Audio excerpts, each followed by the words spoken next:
had a nice debate about releasing the primordial. Yeah, you guys had a really long debate about that. We're not done with it yet. Basically. Yeah. Tabled Yeah. that for now.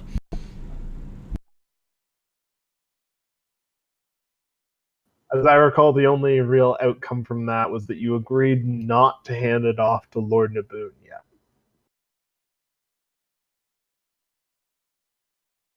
Sounds about right. And not to do anything otherwise until we're at a consensus.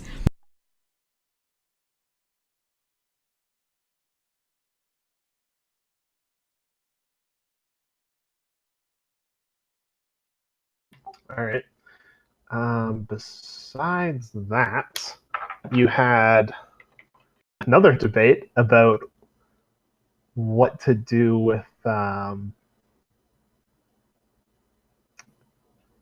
about how to get messages to people to Adbar about your new truce with the Duke.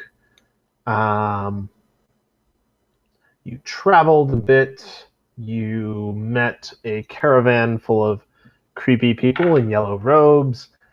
They weren't all that creepy. The one lady was kind of shifty, but that was it. Yes. They gave you a lovely letter, and a lovely letter that basically allows you to requisition aid from other people or from other disciples. From their totally not sabotaged wagon.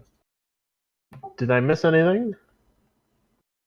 Well, it totally was sabotaged wagon. It's a totally no longer sabotaged wagon. It is no longer totally not sabotaged. You are correct.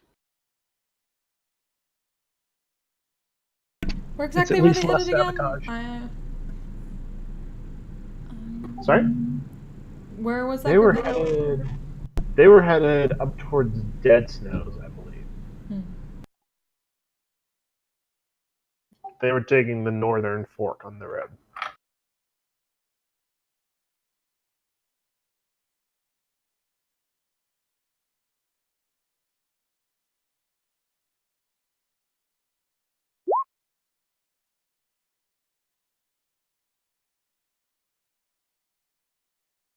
Yes, you are indeed immune to disease. Sorry, I was just randomly clicking things. No worries. That is the weird part of this sheet, that it just... you can click anything by accident.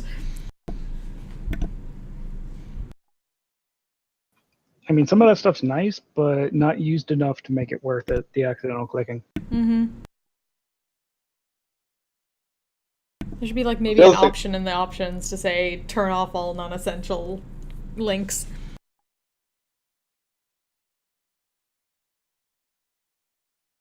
Well, the other thing too is if you're like on the edge of the sheet, it's still going to click one of the words. Mm-hmm.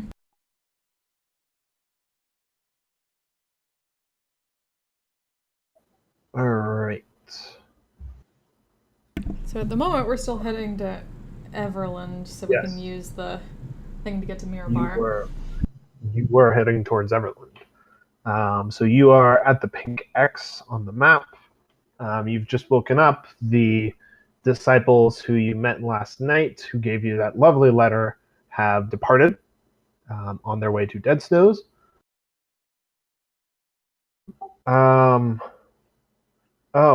Which direction did you guys want to go? I know there was some talk last session of wanting to head up to Citadel Felbar.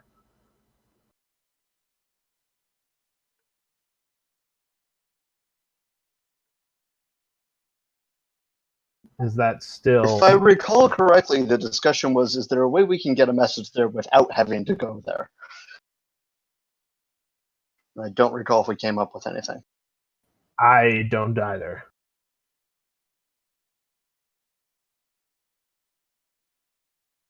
Well, I can split the party.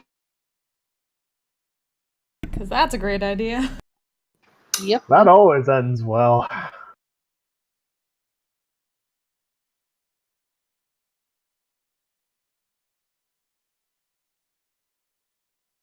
Should we do the animal messenger thing? No, because there's no one coming. Never mind. Yeah, it's also a ways. Yeah, it's too far.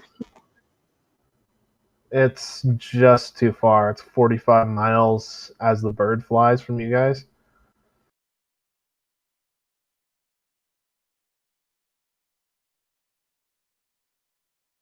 And part of the message is the brass ear, so Yeah. Yeah, that's a deal breaker.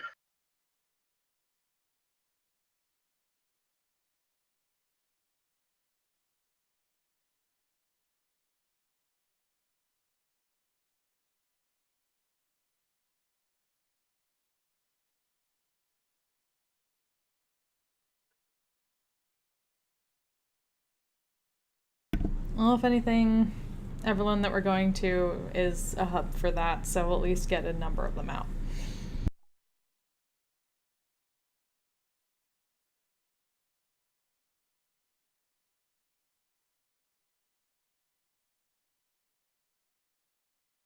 I mean, I suppose we could just hire a runner from Silvery Moon or Everland. There have to be delivery services.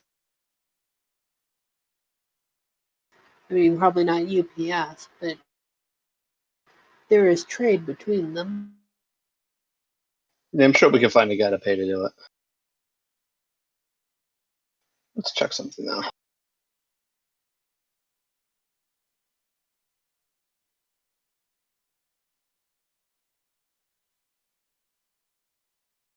I'm wondering if hopping down to Sundabar might be faster and more efficient. And then hire someone to go from there to Felbar.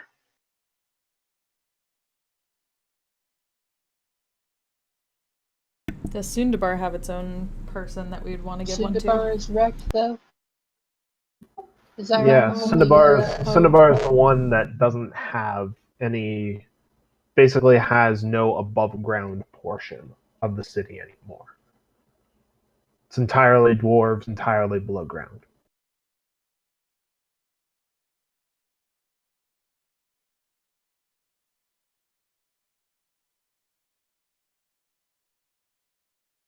It's also not really a Lord's Alliance city anymore. Yeah.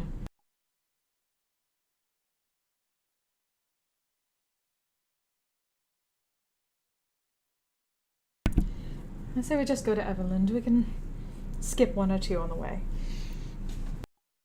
They're not expecting it to do all of them ourselves.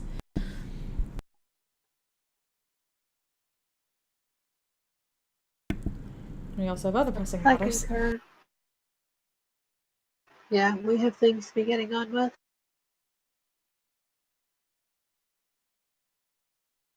That we do. This is important, but it's not #1 priority.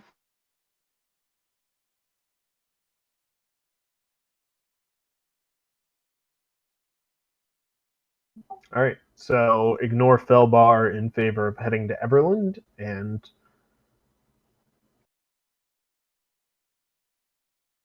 Pretty much. And getting back on track from there. all right.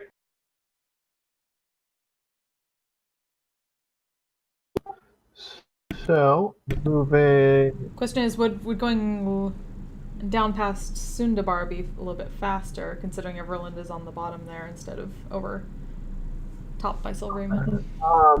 So the thing is, there isn't really a road there. Oh, so that Bobcast. There's a river. I was just looking at this. Yeah. So there's like Road. there's a road there. Yeah, there's a road like from between Jalanthar. Everland Oh. and Jalanthar. Okay. But there's no road between Sundabar and Jalanthar. Gotcha. That's just There's kinda no village at this crossing, which is I was looking at as a way to catch a boat. Yeah, We there's haven't no done that real, back in like Newport. there's no real boats along this way, unfortunately. Okay.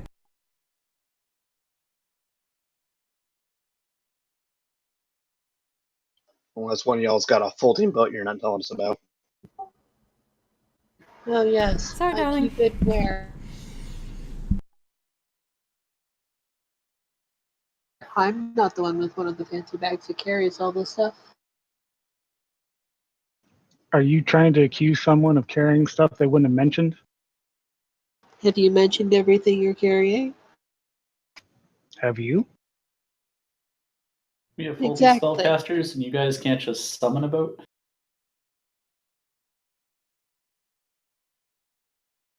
What do I look like? A conjurer?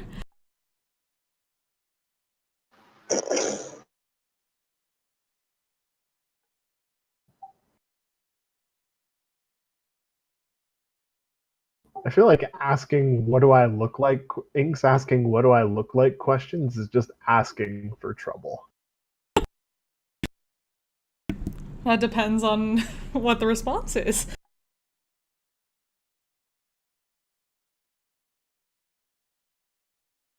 Alright. So Actually, I have something. oh boy, what do you have? There we go.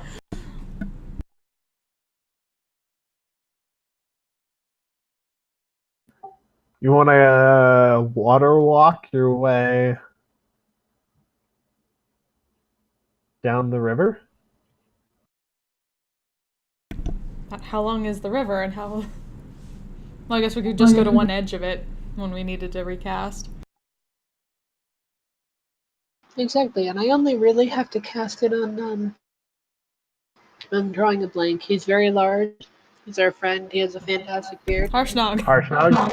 Harshnag, thank you. We only need to cast it on Harshnag. The rest of us can just ride the carpet with him.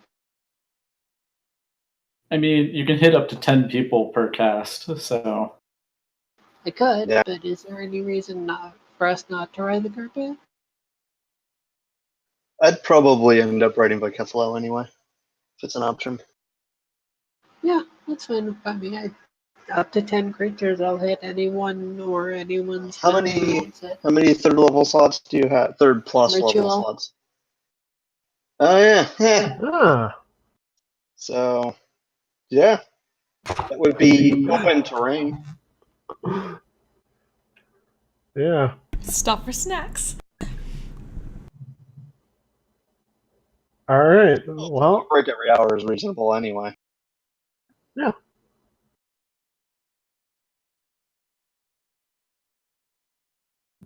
Alrighty. So, are you just gonna hop straight onto the river? From where you guys were at the crossroads, or do you want to walk down to Sundabar and go from there, or what? I mean, there isn't anything at Sundabar, and it doesn't really make sense to cross the river and then go down the road when we can just go down the river. That's fair. Alright. Just get strange looks for any boats. Just waving up to them. Alright. Well,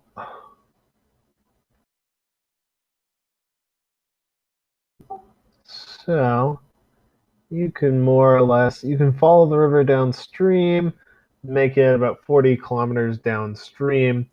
So as you cross between the two portions of the Nether Mountains, you see them both come up on either side. Occasionally, you see what looks like the crumbling ruin of a tower of some kind poking up from it. Mostly, however, it's just you're heading through the mountain valley. There's not super much plant or land-based wildlife around you, but there's plenty of fish, a couple of birds flying overhead. It's a relaxing time.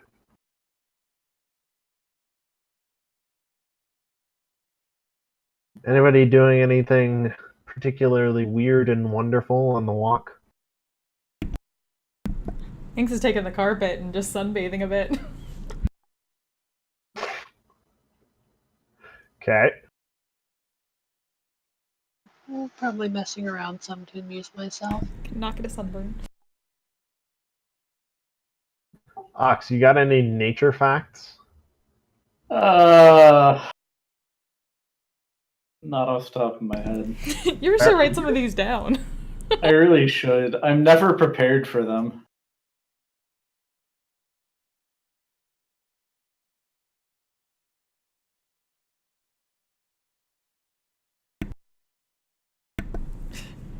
Sunbathing, casually glancing over to Harshnag. Did you ever think you'd be wandering down a river like this?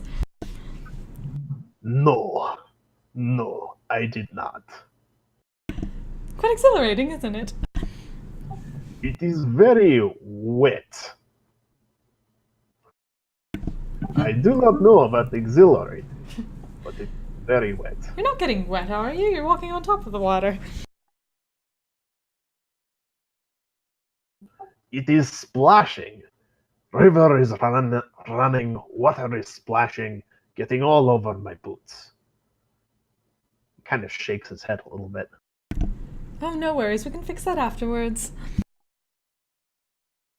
He grumbles a little bit into his beard. Just enjoy the new experience, darling.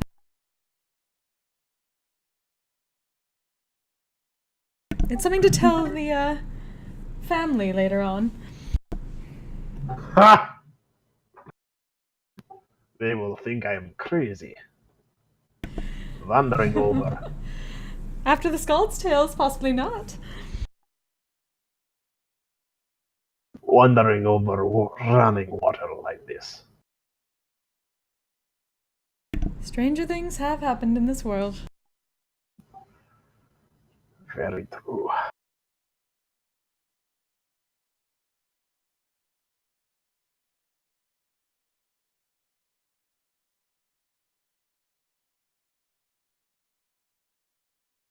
He lapses back into grumbling.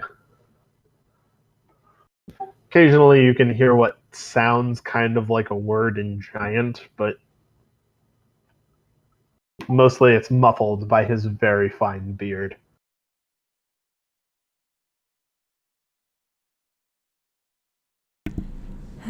Poor darling will have to get Tim several drinks. Well, actually, I can take care of that later. That's good. I'm so glad I got this alchemy jug. It is fantastic that way.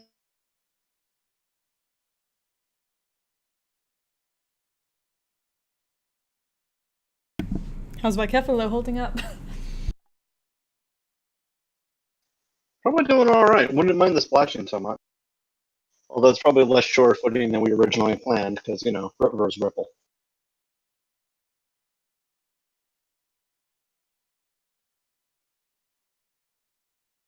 However, it is easy to stop for a drink.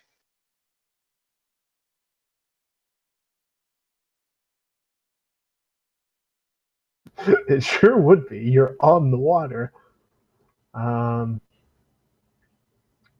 right, so about 40 miles downstream, you guys pull off for the day. You do actually see a couple of barges going by as you're going, but most of them kind of just give you a very funny look. And every time you do spot one, Harshnag runs off the river and hides.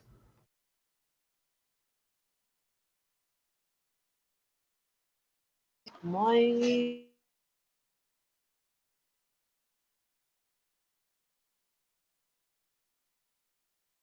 I wonder if there's any equivalent of like the when you want to get someone to like get the horn in a car as you're driving by, like the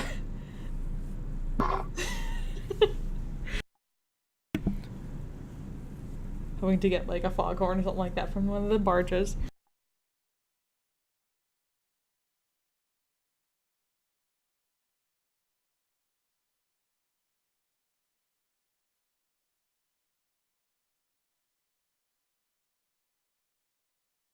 All right.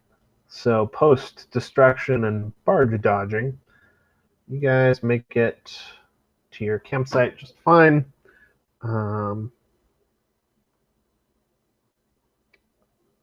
Anything camping tonight? Camping related tonight? I'm gonna spend my watch in a tree. Thanks, I'll do as she said and help dry off Harshnog's boots. Thank you. Prestidigitation.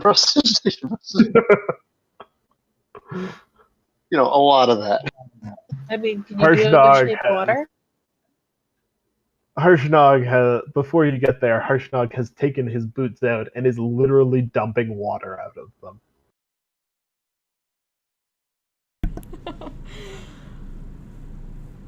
Oh, poor darling. Oh no, what are you doing to the water in poor Harshnag's boots? I'm just getting it out of the boots.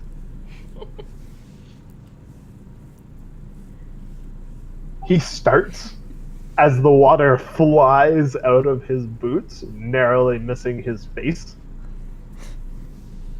Why does he Goes have back his to boots that Glenn. high? He like grudgingly puts his boots back on, glaring at you. Thank you. Thank you, little one. Please do not do this again.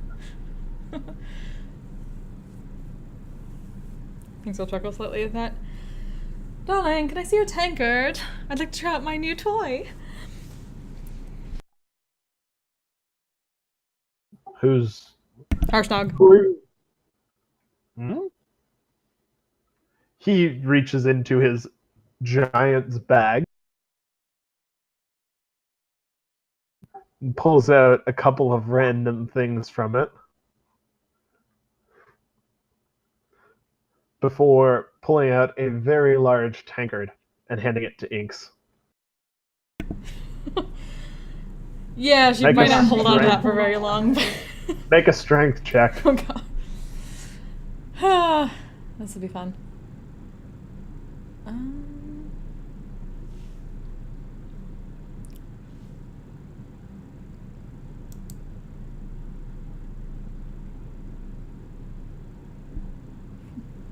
Come on, work. No. Like Yeah. thump. As soon as he lets go of the tankard, it just drops out of your hand. Yeah, how It big is this lands compared to her? It's probably up to your waist, at least. It'll be like 3 or 4 times the height of a human tankard, and if he's Yeah, a big giant, the human. scale would be. You're looking at like a 3-foot tankard. Yeah, Just so under. that's like waist height.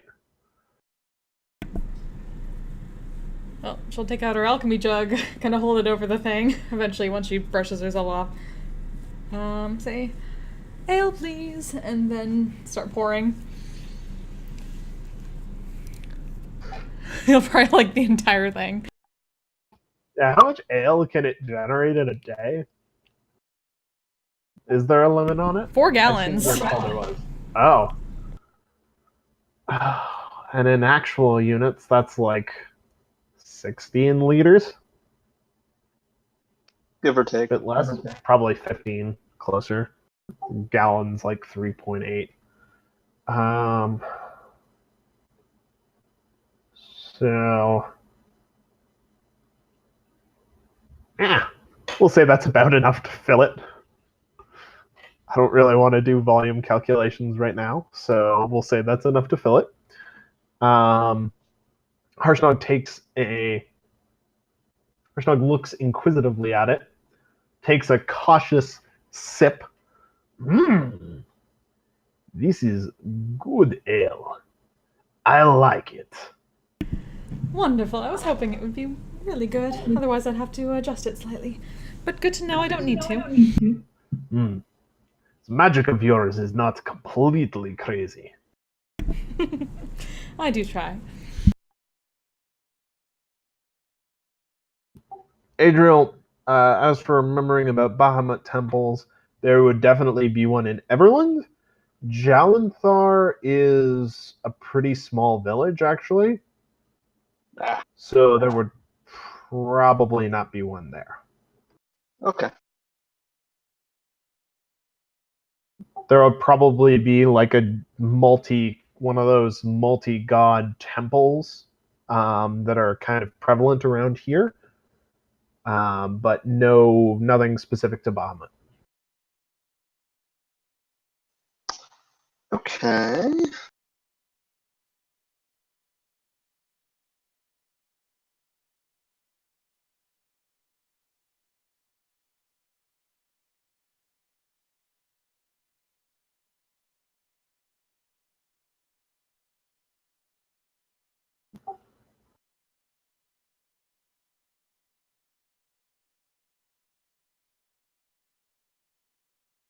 So, camping for the night. Anybody doing anything special? Anything else special? Sorry. Yeah, I was gonna say, aside from spending several hours in a tree as a squirrel. Right, of course.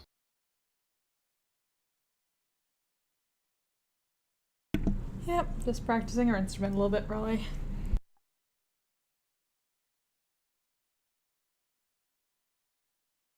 All right. Perception checks for the evening for me, please. For those who are on watch, which is everybody.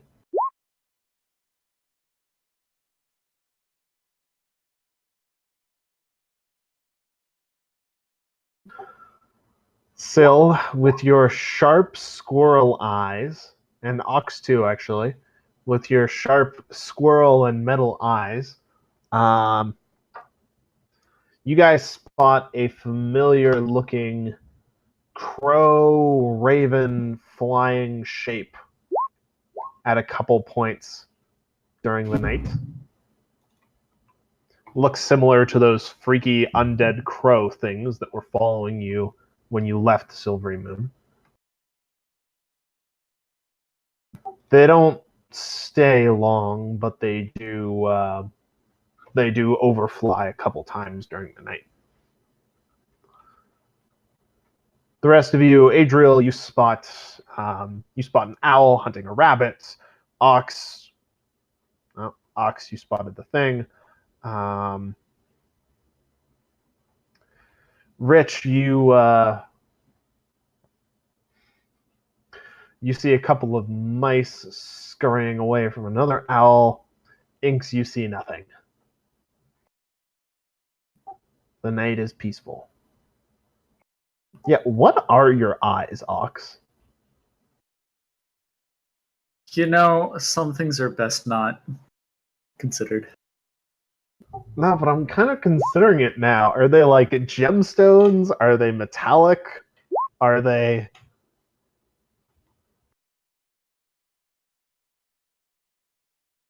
Not stealing if you intend to give them back, Rich.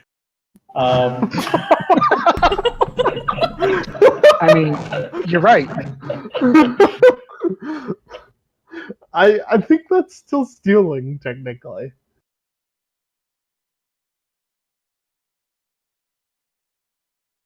Still falls under taking without permission. As far as people looking at Ox at his eyes, they would probably look more like holes in his face. Are they glowing? Not usually. But I've got an ability that makes me look scary and stuff. So they would start glowing then. Okay.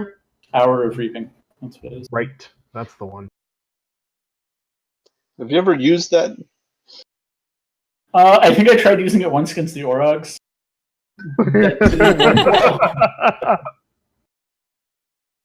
well. The Orogs. Right. You know, back when I was playing the sentient yo-yo. Such lovely people, the Orogs.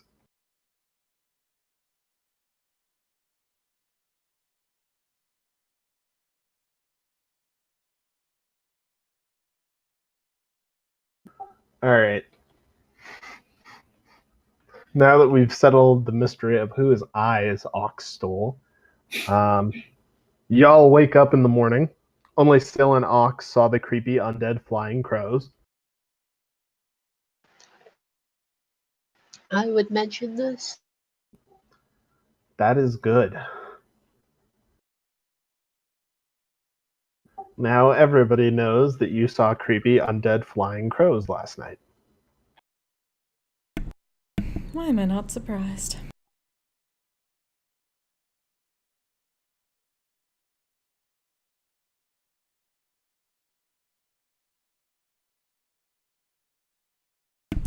So weren't they following us from by Silvery Moon last time? They've gone quite a ways.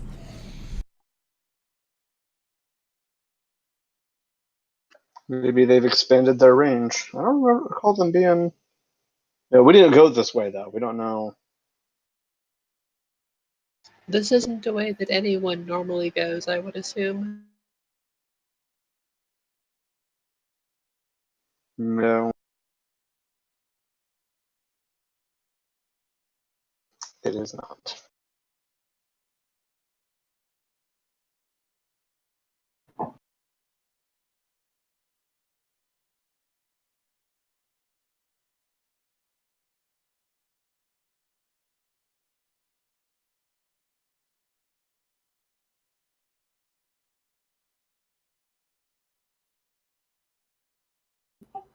All right.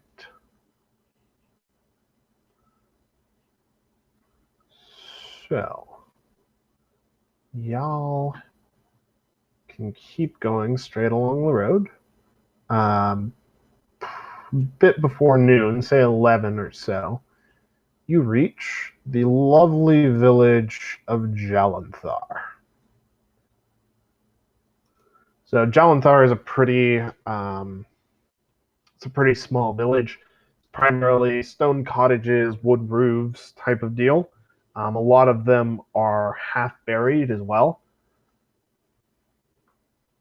There's a single, in the middle of these half buried homes, there is a single,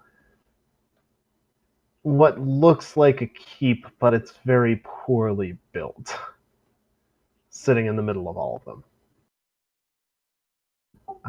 There are several people along the along the river fishing, who stare at you all as you come in. There look to be a lot more people out in the surrounding fields farming.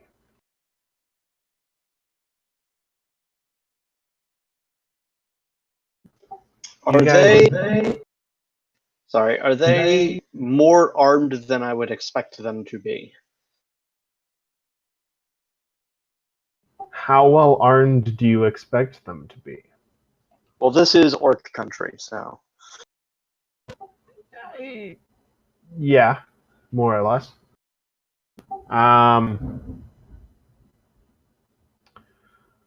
Most people aren't openly armed.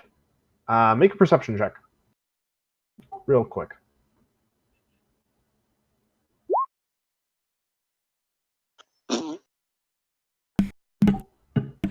Well, There are a few people with weapons that you spot around. Nobody, like most people aren't openly carrying, but there are a few people with weapons.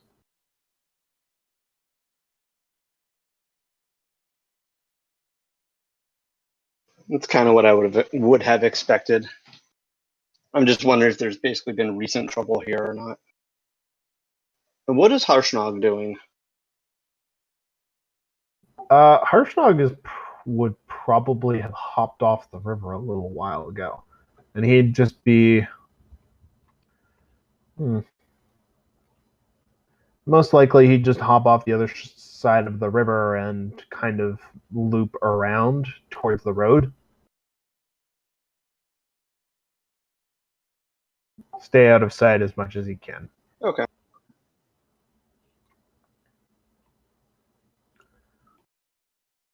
Are you guys stopping in Jalanthar, or? is there anything anyone needs? I assume this isn't a Lord's Alliance village. It's close enough to Everland. It's, affiliated, but it's not ruled by a lord or anything. So yeah, there's really no one to give anything to here, so unless we need any sort of supplies.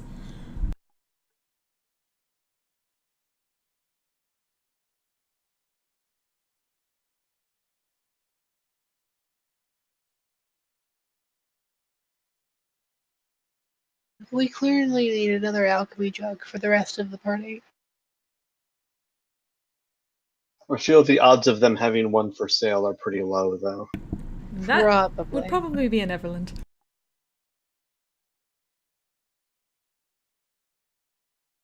So yes, I feel that we should go onwards as well. Unless we want to like stop to eat, but I could take or leave that. It's up to you guys.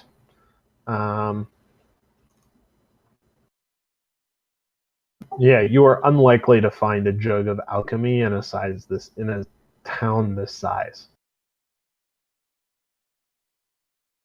Can we find a sweet dockside restaurant for lunch?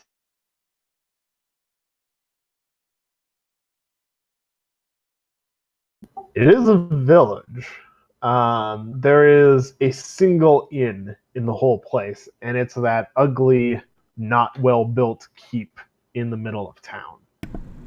Yanks is like, meh.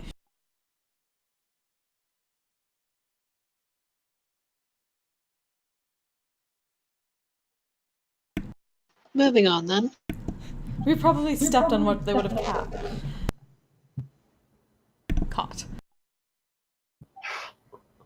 You're walking on top of the water, not in it. Besides, have you ever tried to step on a fish?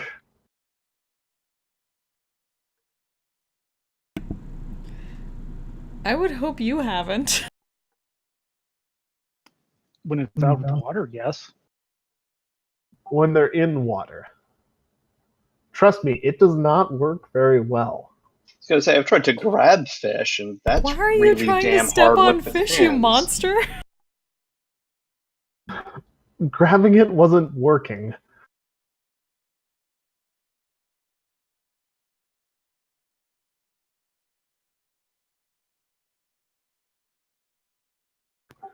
Alright.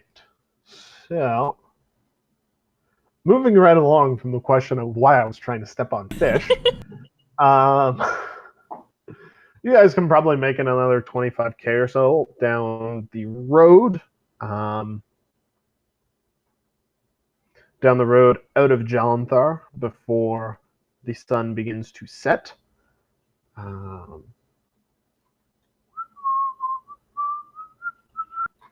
Yeah, another 25k or 25 miles. Miles. God, why is D&D in American units? Because it's Correct units. medieval, not post-revolutionary fantasy. 25 miles down the road before evening comes and you halt.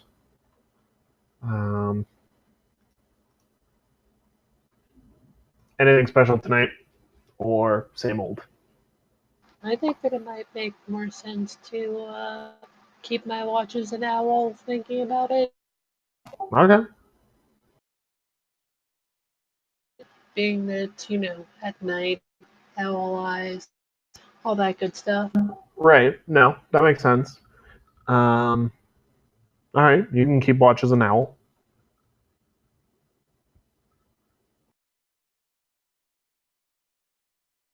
As usual here otherwise. All right. The night once again passes without incident.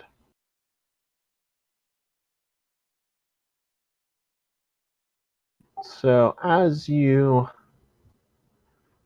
get up again in the morning, head off down the road, probably around 11 a.m., you start hearing sounds of stomping and non-common shouting in giant from up ahead of you. Oh boy.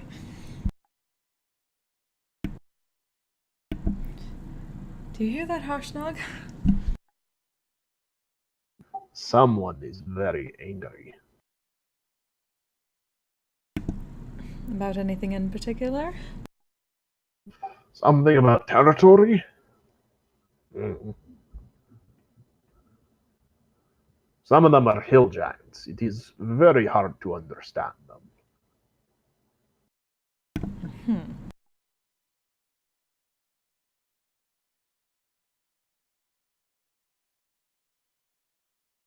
I have to remind myself what hill giants things are. Oh, they're big on They're fat. size. They like to eat.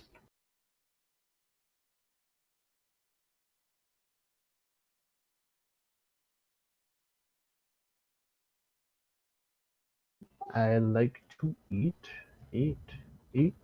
apples and bananas. Eeples and Well, as long paninis. as it's not humans and halflings. Alright, so I assume that you continue moving on the road towards the shouting. I can't imagine that being enough to stop us. I mean, you're adventurers. It's kind of given that you have no survival, no like self-preservation sense of self-preservation. Damn it! I mean, if Not we can much go money in it. around them, that's great, but seems like it's a well, we can go back on the river.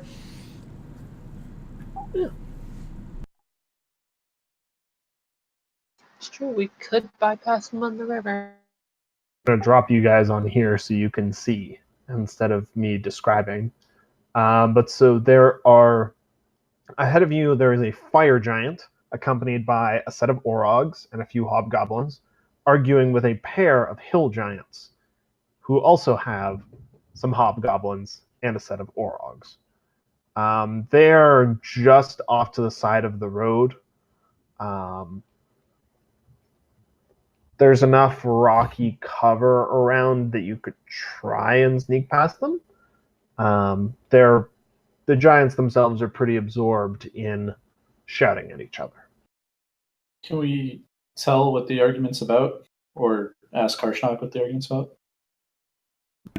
Harshnag is kind of squinting at them. It seems like they are worrying about territory. Hill giants are not supposed to be here. Much too far north.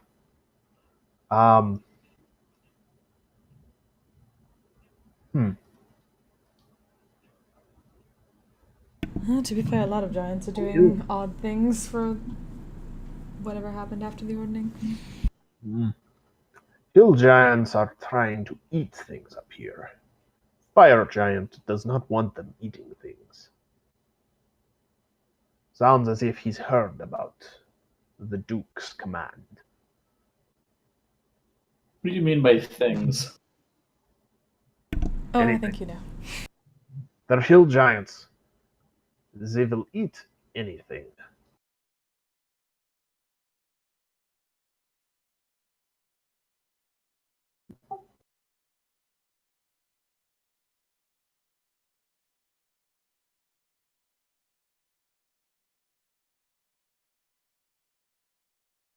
Also, y'all might want to update your tokens. I'm not sure if the ones on here are the most current ones. They're not. I can confirm that mine was not. Okay.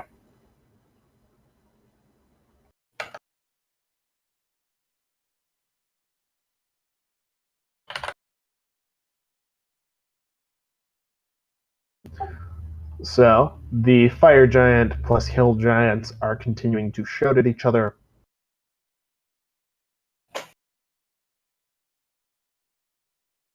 Their respective clumps are kind of looking as if they're setting up to fight. What do?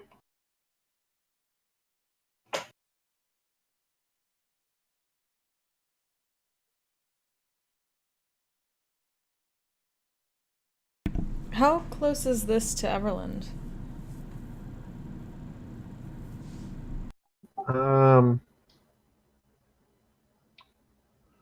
Call it maybe 45 miles. A bit more than a day's ride.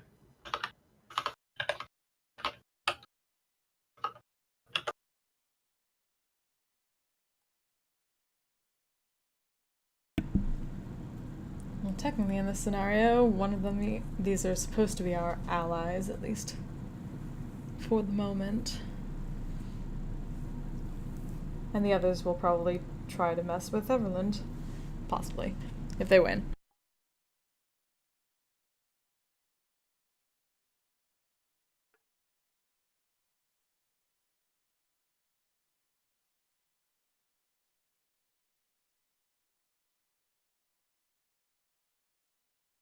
You are technically correct. The best kind of correct.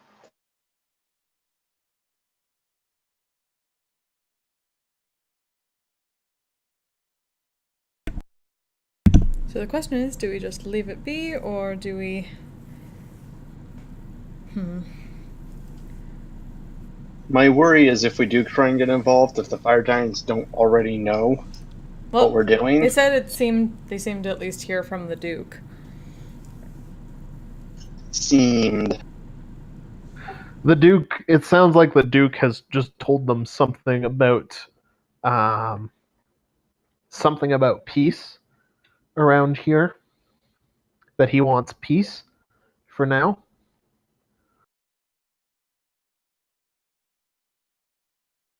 And they may be using that as an excuse to pick on hill giants anyway. Because fuck hill giants, am I right? Well, not for nothing, if they are typical hill giants, you kind of want them driven off. Yeah, no, hill giants are. I'm being serious. Hill giants are total dicks. I mean, not all of them. We can't assume that. We know that some giants are not dicks, but since we don't have any particular reason to believe these hill giants are not dicks,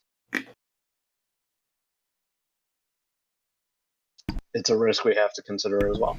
I'll admit, part of me is kind of tempted to try out my Rod of Rulership. How tempted.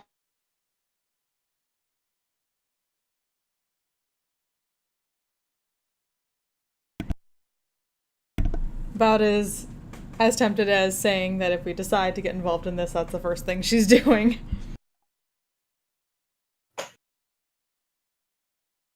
But are you interested enough to get involved in this?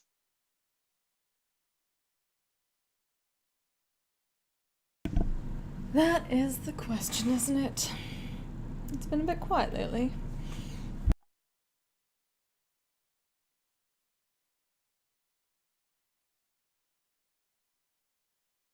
Can't hurt to observe.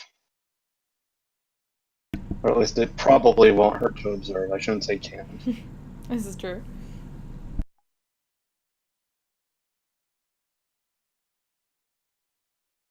And if the fire giants are doing what we think we're doing, if they notice us, we'll just wave and say, good job. We're for peace too, and be on our way.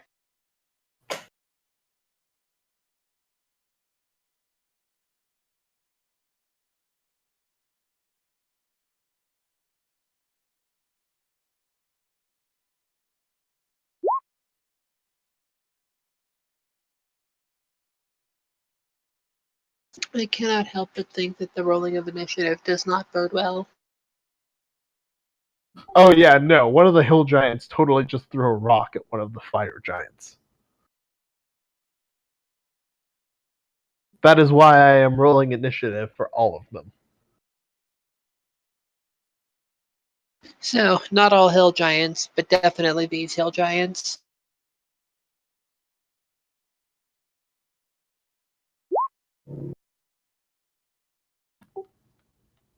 He misses, unfortunately for him, but the hill giants have made the first move.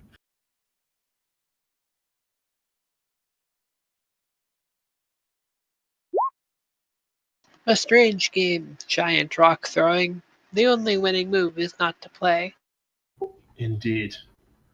So they're going to start fighting as soon as Roll20 stops lagging and lets me roll all of their initiatives. Do you guys have any particular preference for what to do while they do that?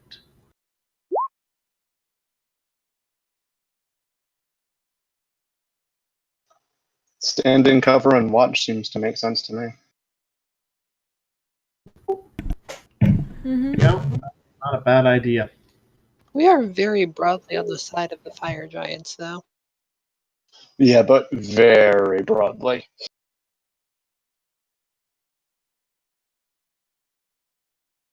Like, if they look like they're losing, we might need to step in there, but... Because we at least know what the hill giants are probably going to do if they win. Basically, yeah.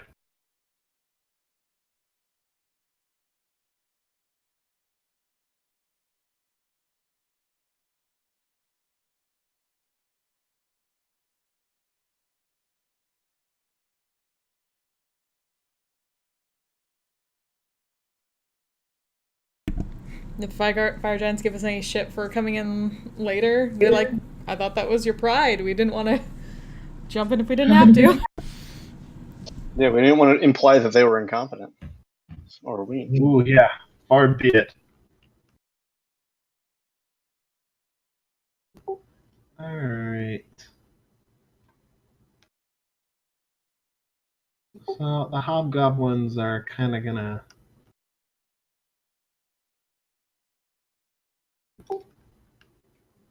Hobgoblins are gonna do their thing. He's gonna miss. The second one is also gonna miss. A good start. Oh, one of them is actually gonna hit.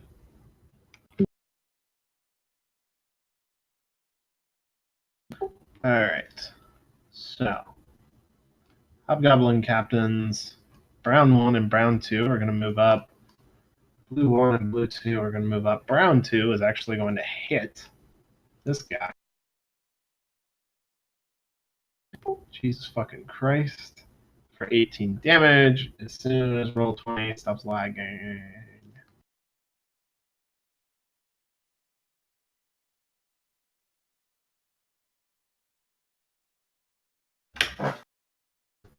Alright.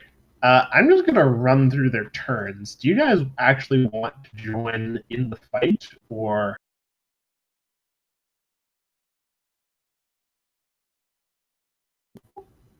Can you still hear me? We can hear you. Yeah. No, we're probably just going to sit out and watch this happen. Unless it looks like the fire giant is going to lose. Let me see. I'm curious about a thing. Let me check something real quick.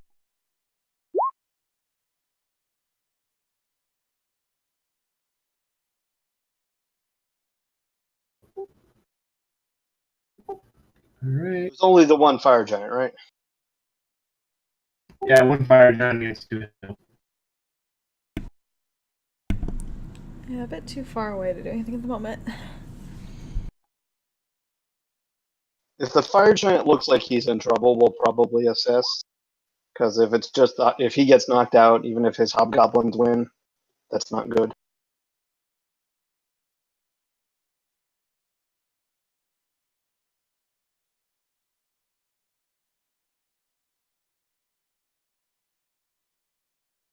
Alright.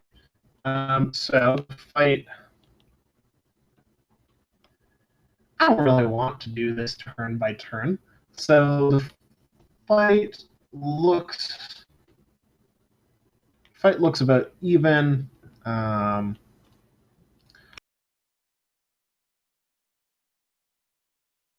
couple of Orogs are lost on either side. The fire giant loses his warlord, but he trades it for both of their captains. It's quite the chess match. Actually, out of curiosity, Richard, could I possibly get an invisibility? Get a what? Some invisibility? Invisibility? Absolutely. Does it need to be greater, or is in regular fine? Regular should be fine as long as I can get behind the rock. All right, then I'll throw invisibility on Inks. And she'll dash over behind this rock here so she can see the other two. And wait to turn before subtly phantasmal forcing both the hill giants. Alright, let me just finish setting up all these guys.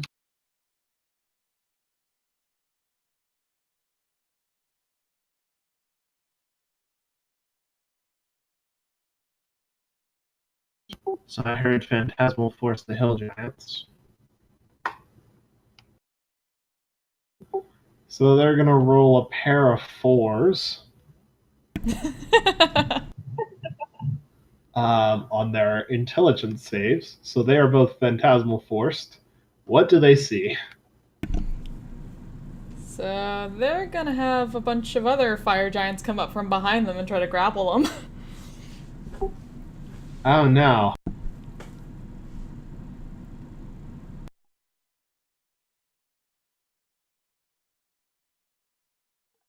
Eh. 1 psychic damage for now.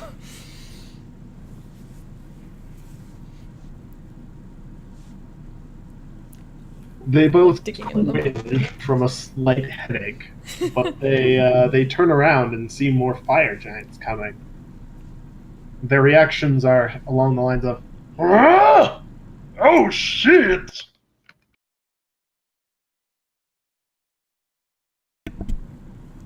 Ink just has her back to this on the rock, looking back at the group hidden, and just kind of smirks at them.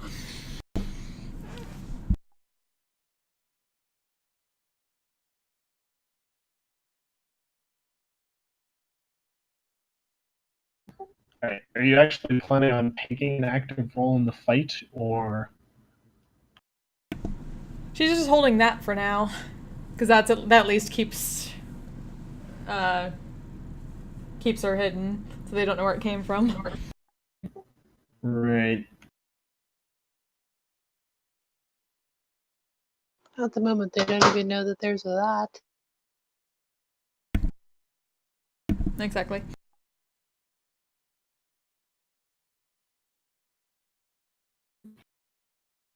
The hill giants start screaming to each other, "Ah! More fire giants! No!" They start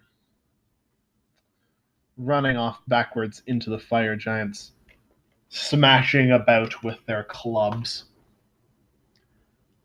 Their remaining Orog and their Hobgoblin look very confused, but kind of follow them out. They take attacks of opportunity, but they survive them all. And head off.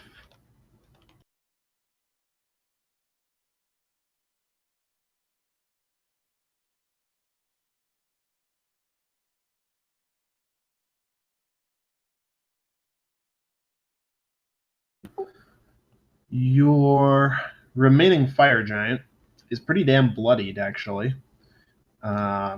One of his captains is as well. The other one's fine. The Orogs are beat up a bit, but they'll be fine. The fire giants. The fire giant thinks to himself, that's weird. There aren't any fire giants around for them to run from. Must have been the wind. So he's running Skyrim AI.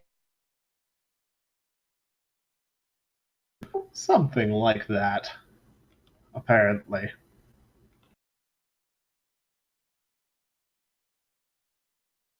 He proceeds west on the road.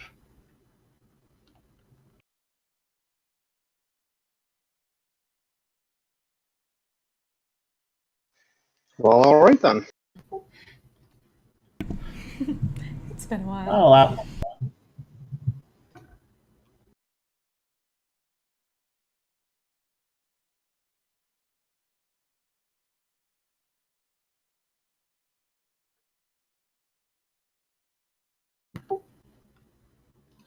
So, Back to Everland. yep. Fire giants both ran across you guys about 15 miles into the day. So, you got about 25 more miles in you. And I'm just going to go ahead, skip ahead another day.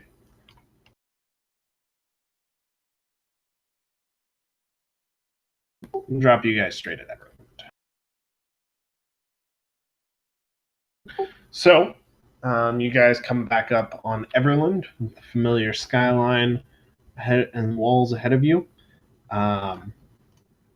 There's a grassy knoll about a mile outside of the city, though, that you pass by with your neighborhood-friendly Archmage sitting on top of it. Why, hello there, children. A little bird told me that you have a giant that needs transportation. Oh, good to see you, darling. That we do.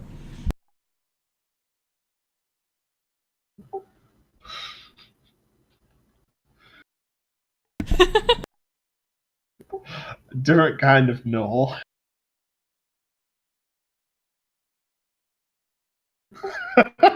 You stab the grassy knoll. His name is Crow Valharrow, right? Crow and Valharrow. Crow and Valharrow. Yes. Hey, Harshnag, darling, it's alright to come out. I am still standing right here. That you I am are. not hiding. Small bearded man, such as this one. Wasn't sure if he was still there because he was darting off every so often in the. Now, there's no need to call anybody small, Sir Giant.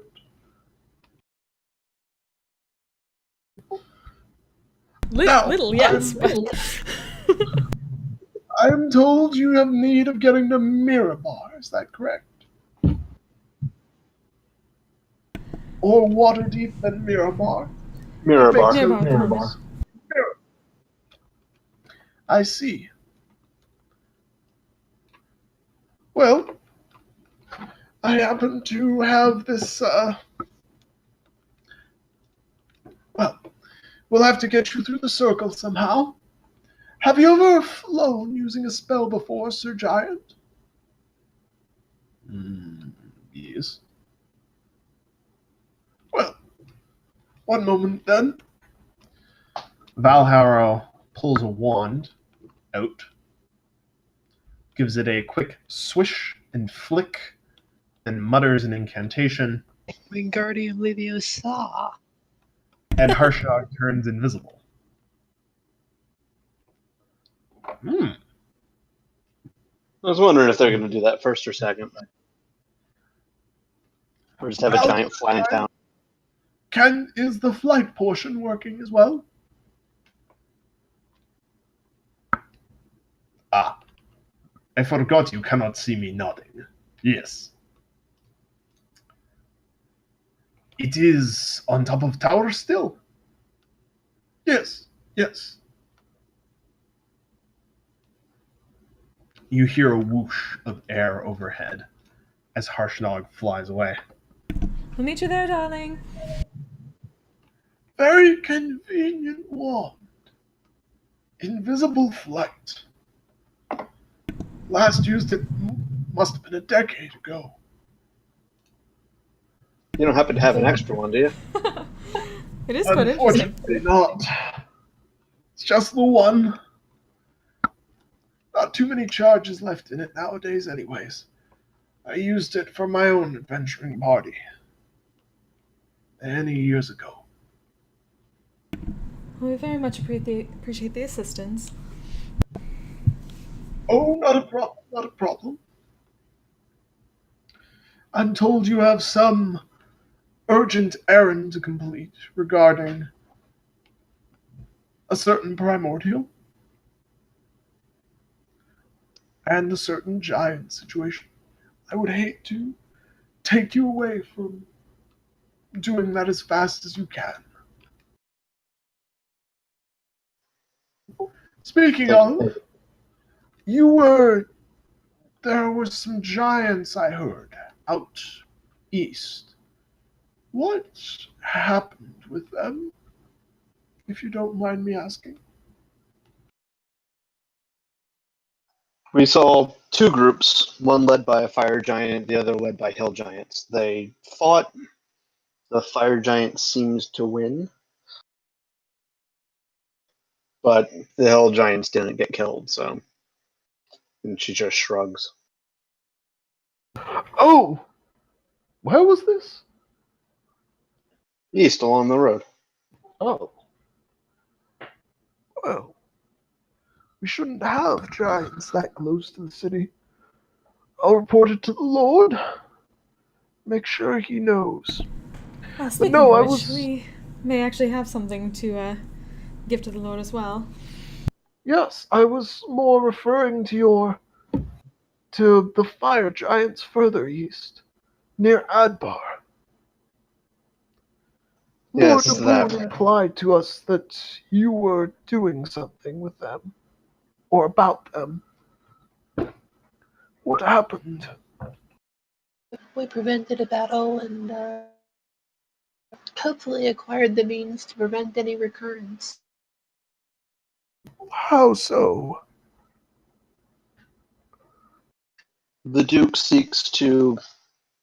the Duke of the Fire Giants, that is, seeks to form alliances with the little folk. So he's asked us to establish means of contact with various lords of the alliance. Or at least attempt it. We promised we'd try. And for that, he stopped attacking Adbar. Did he give a reason? Was there a reason for his sudden change of heart? He wasn't explicit about it, but something has him worried. He seems to believe there's some destiny, whether it's a great war or something to that effect, that will require some alliances to be made. You're cutting in and out. Oh. Just by the way. Oh. She basically explained that he seems to think that he has some destiny involving some greater war, possibly, or something like that, that would involve needing to ally himself with others, or at least bring the giants together, possibly, or unite them as well as working with us. This is worrying. Very, very worrying. On more fronts than one. To be sure. But it was certainly better to get in with him now than to have to deal with his mess. Oh, yes. And I suppose he's left sending stones of some variety, that we may contact him. Precisely.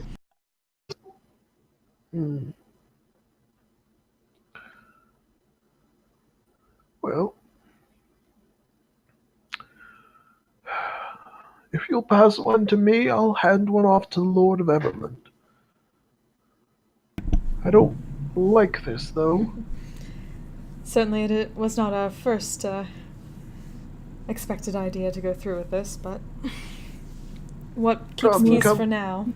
And she'll motion towards the person who has the sending stone bag.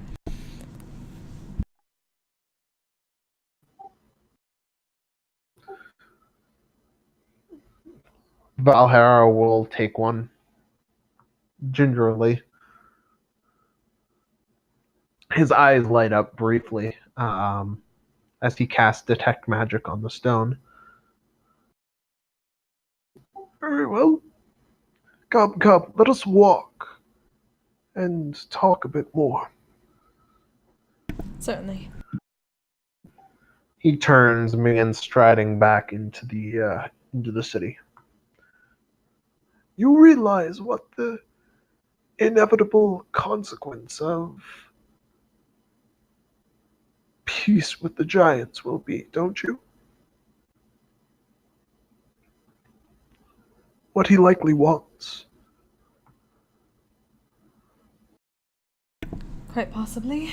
But at least at the moment, there may be a far worse scenario to deal with. And we may need his help.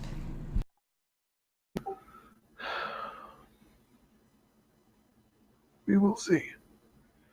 I'll consult with the other Harpers I can reach. The Harpers are meant to stand against tyranny. I am hesitant to commit ourselves to the support of a fire giant. To talk with him costs nothing. True. Then at the very least, it purchases us time to prepare.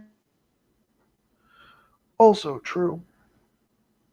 We aren't even asking you ourselves to join any kind of alliance. Only to hear him out.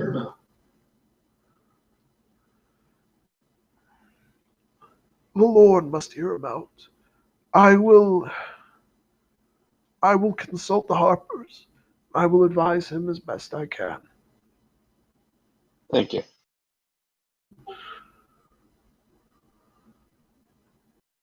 Have you left stones with the other cities along the way? Felbar, Silvery Moon. This is the No. first one we've arrived at so far. Well, except for our ad bar. Right. We made haste to Everland for other reasons.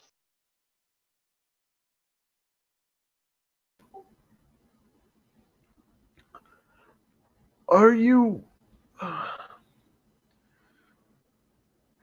You have an errand of some urgency, I believe, so... If you wouldn't mind, I'll take another couple sending stones and see that they find their way to the other cities. That would be most helpful, thank you. Indeed, deeply appreciated. Good.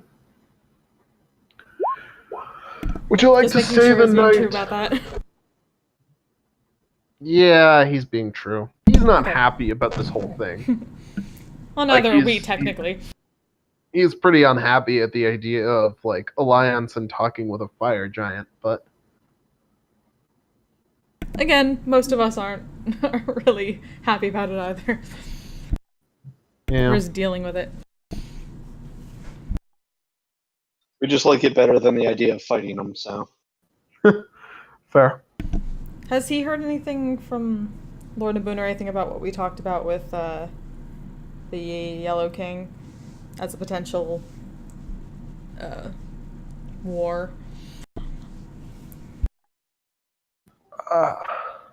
Yes.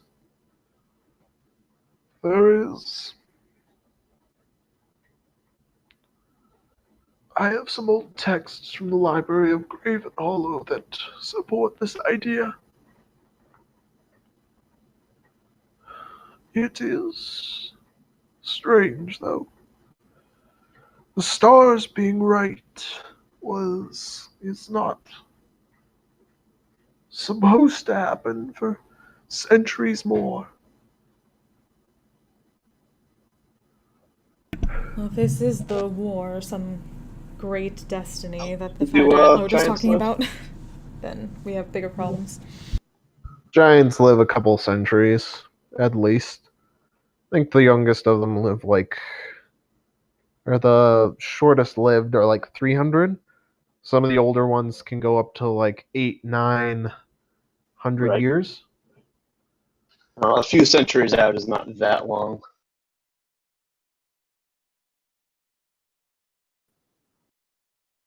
Drew will probably say something to that effect. Like, a few centuries is not nearly as long as it may seem.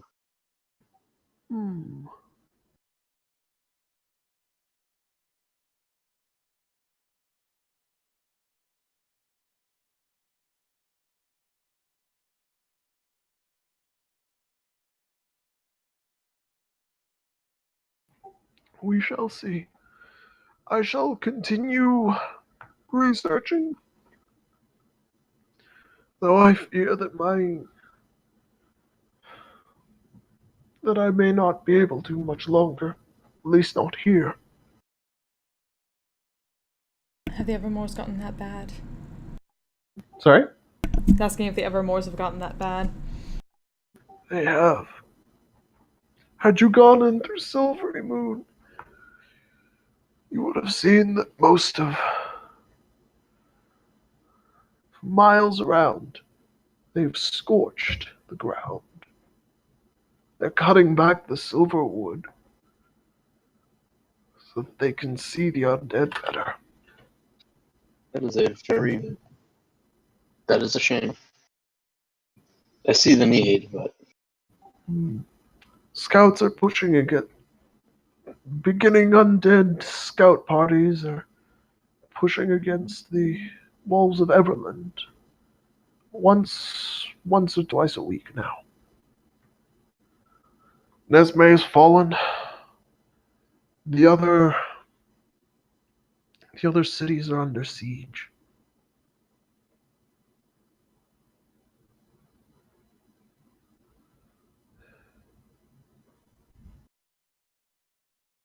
I hope to avoid having to leave Everland, but at this rate we may not have a choice.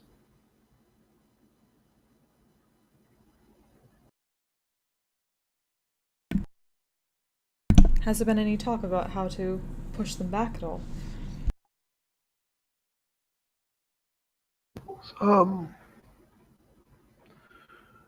With the help of the fire giants, there may be more, but everything's too fragmented at the moment. If your friend the fire giant keeps his word and stops attacks from the east, we can devote more troops to the west and start driving them back. But for now, we'll have to wait a couple weeks to see if it's true.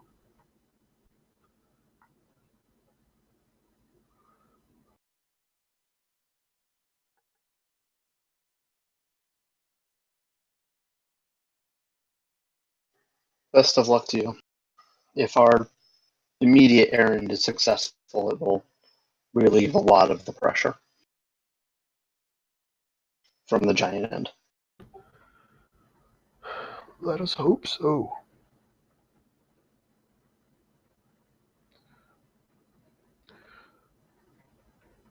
Have you anything else you wish to do in Everland, or? How long does the invisibility last? I don't want to keep Harshnag waiting any longer than possible, but there was one quick errand I hope to accomplish, if we had time. 8 hours? Shouldn't take that long. It's a extended version. Very helpful. He smiles with a bit of pride. I put a lot of work into that wand. You're certain you don't have another one? The thing about things you put a lot of work into is, you don't really want to do the same work twice. If you're willing to wait a couple of years, then by all means.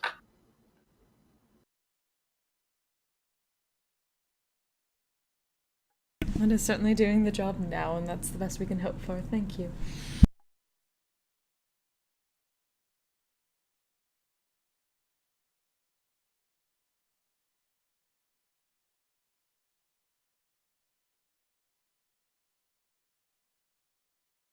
Very.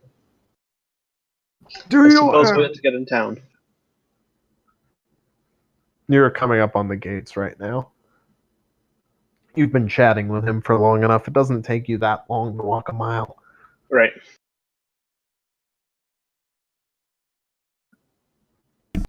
So, you reach the gates of Everland. Does anybody else want to do anything? I wanted to see about a jug of alchemy. Right. Okay. You can go poke around to merchant shops for it. Roll me a D100.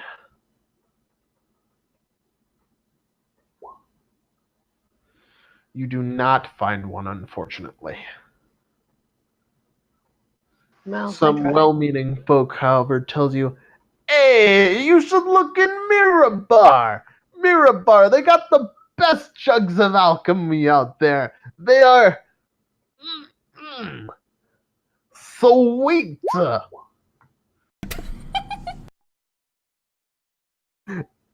The best. They Well, got perhaps the best jugs out The there." best around. next time I'm in Mirabar, I'll take a look.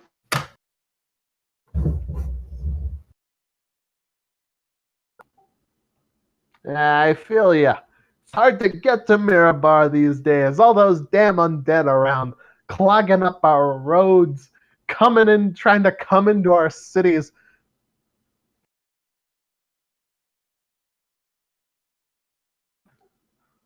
And the guy just passes out. He keeps going for a bit if you wanted to listen to him, but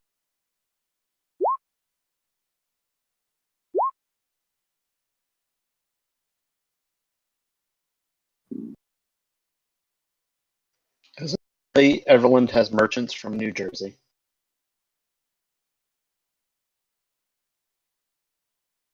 why wouldn't they? All right. I'm trying to think, where would the New Jersey of the Forgotten Realms be?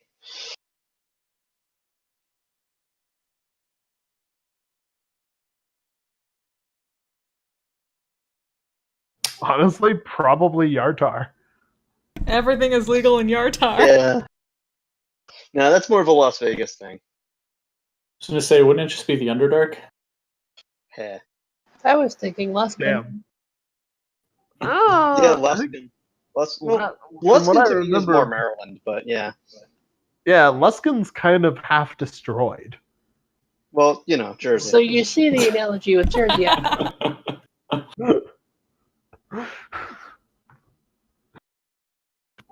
That's fair, I guess. Yeah, Luskin. Luskin makes sense.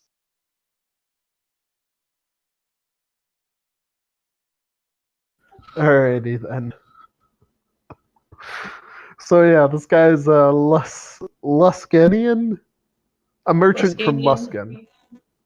Luskanian, whatever. He's a guy from Luskin. That's what we're going with. There But- once was a merchant from Luskin.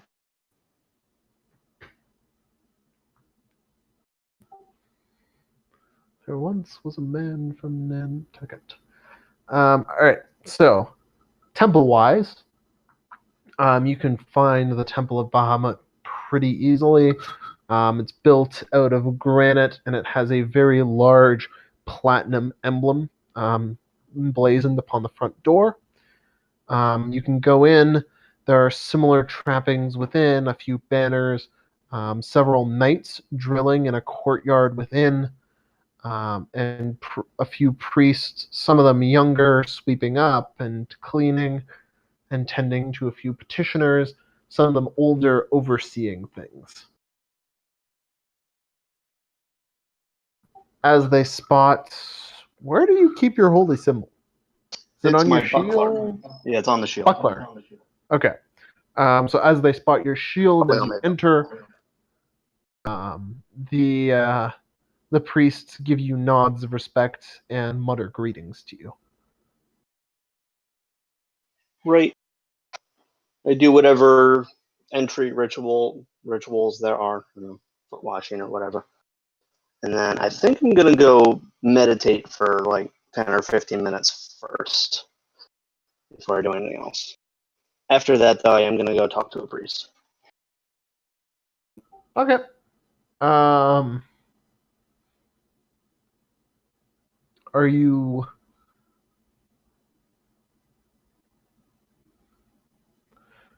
you praying at all while you meditate? I guess is the best way to ask this. Okay. Roll a D100.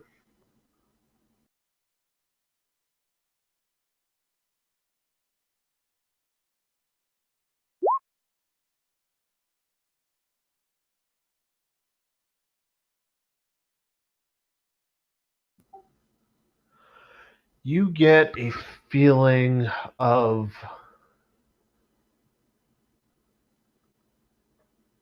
satisfaction mixed with a bit of wariness as you're meditating. Hmm. Not sure what the source of any of them is, but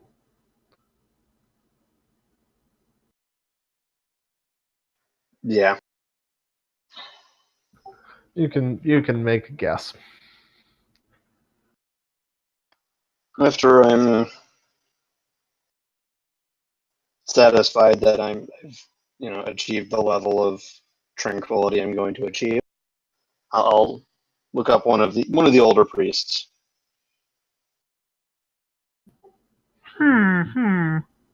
Hello. What title would they go by? By Kermit the Frog, apparently.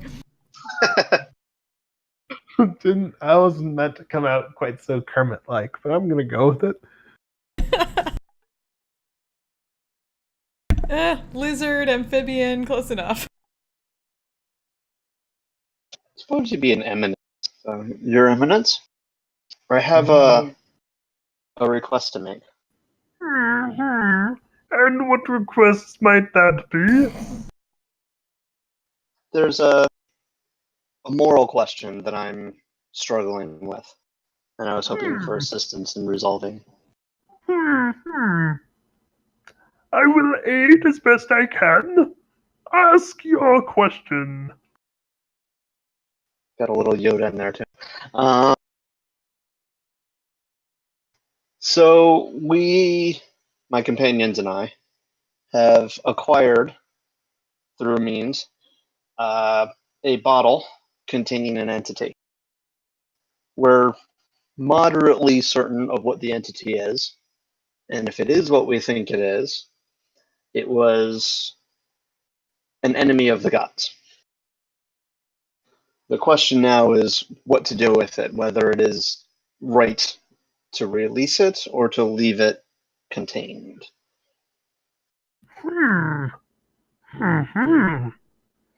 If it was an enemy of the gods, why would you release it? Also, out of character, the question wasn't to release it or contain it. It was to release it, contain it, or to send it back to slavery. You're leaving off the third option there, which is what people wanted us to do. Hold on. It was not placed in the containment by the gods.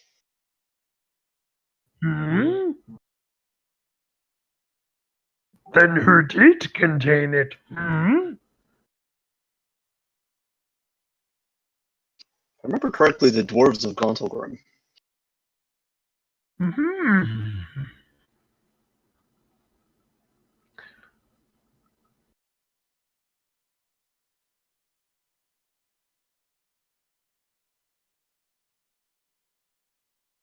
How did they contain this?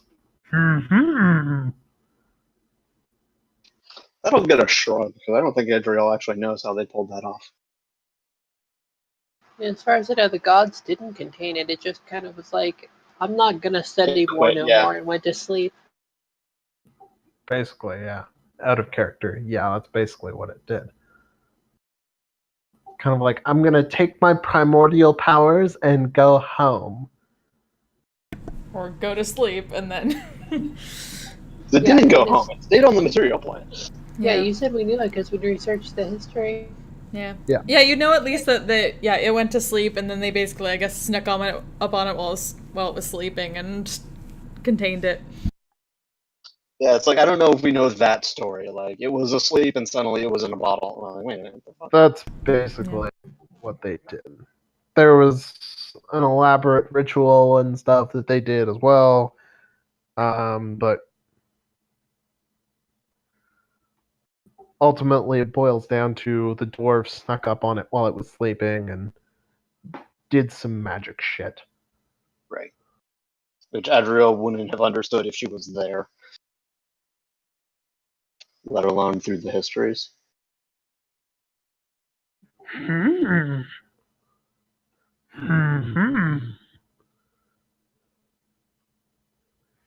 If an enemy it was.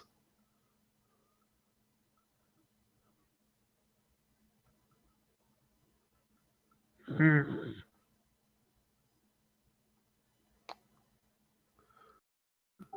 You can see my concerns. Hmm. 1 second, I need to Google something just to make sure I get the wording right.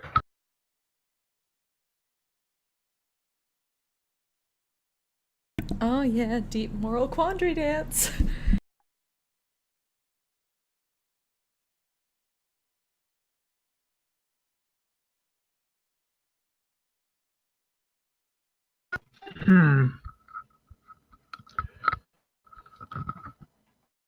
Our Lord is not a fool. He does not suffer. God, this is getting really hard to do. He does not suffer enemies to run freely. But he is also a God of justice.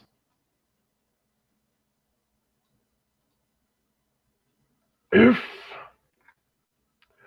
what you say is true, if this enemy has been a prisoner, a slave, for thousands of years, is it justice to keep it further locked up? Is it good to keep it further locked up? Or has it paid its price and done its sentence?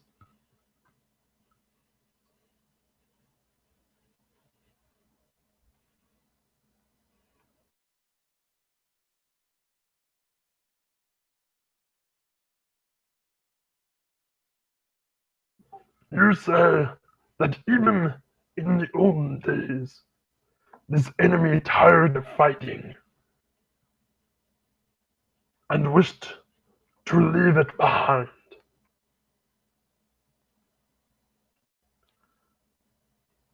We do not punish senselessly. We punish evil. And it would appear to me as if his punishment has been done.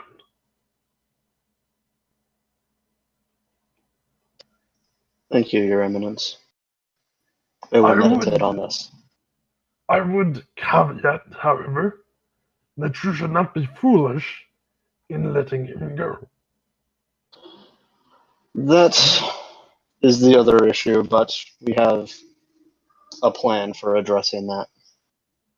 Unless you know some way of determining the contents of such a device. I do not. But I may ask our Lord to see if he may know.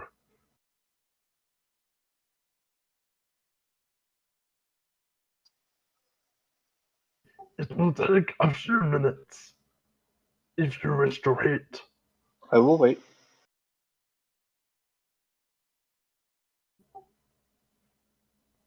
The priest settles into a meditative pose. And I'll do begins the same chanting- nearby. He begins chanting a mantra softly under his breath. Mantra, sorry. A couple minutes in, he begins to glow softly.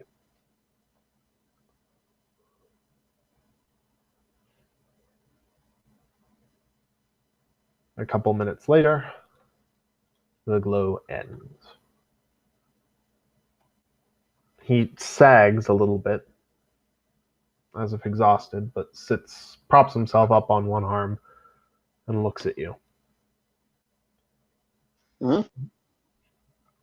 Our God has confirmed. He has told me that this is a primordial. A fire primordial. It's a kind of a sigh of both relief and stress.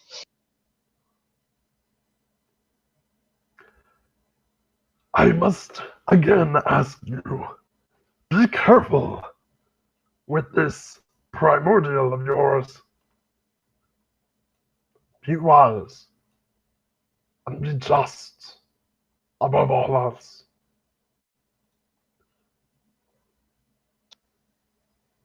Yes. We will be far from civilization before we negotiate with it. I am glad. I thank you for your wisdom. It is of no consequence. He stands and bows to you. That might be a thing. I Like, am can we get a glad- banishment spell? I am glad to help you.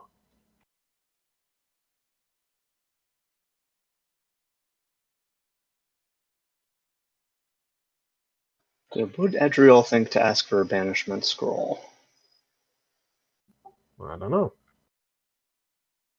Or at least know where to find one. Here. Well, you did say you had a plan for it. More remember if I remember the details of the plan. Because she's not bookish like that. But she will stop and she'll ask for to know the name of the spell. So yeah, she would ask, by the way, if you would know where we could acquire a scroll of banishment. Hmm. Hmm.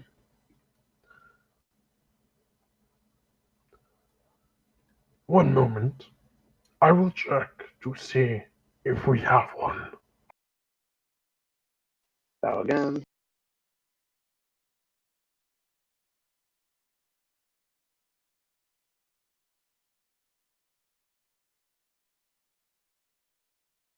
He wanders off for a couple of minutes.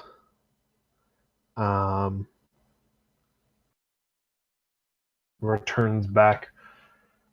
Unfortunately, we do not have any banishment scrolls. You may try the market. Neverwinter and Waterdeep should have them as well, and possibly Yartar.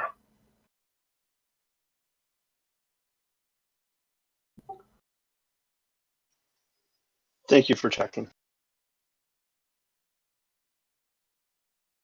You are very welcome, young paladin. I thought for sure he was going to say Padawan.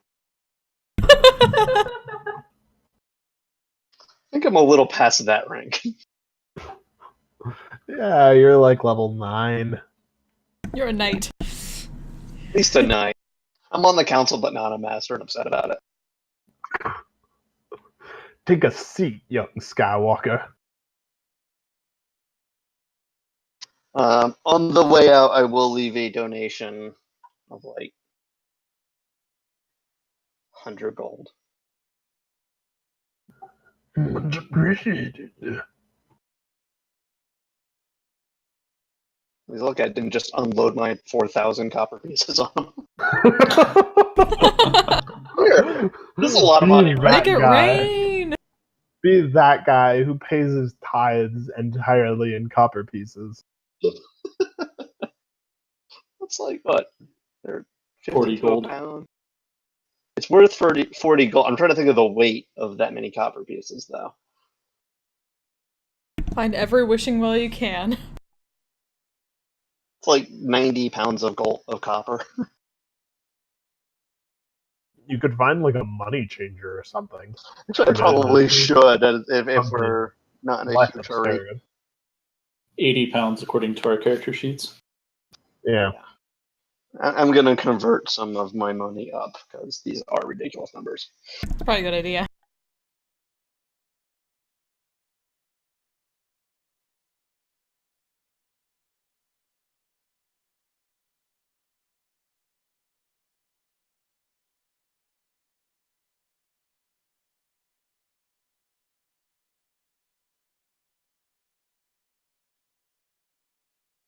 But after that, I will head to the tower so we can get moving. All right. You don't want to check the market here? Yeah, I'll check real quick, I guess. Oh, yeah. I'm assuming other people would be checking as well, though. So Roll a D100. Yeah, I'll check.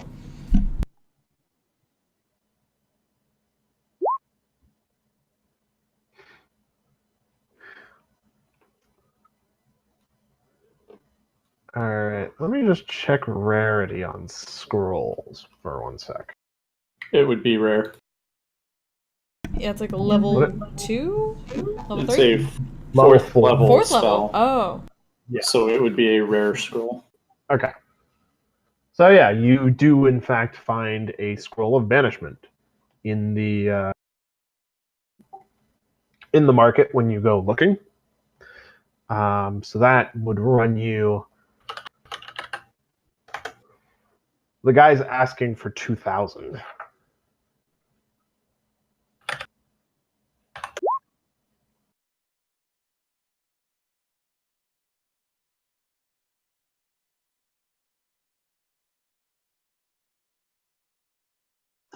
I have the cash to pay for that offhand.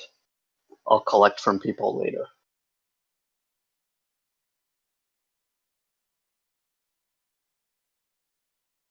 But first, I'm gonna haggle.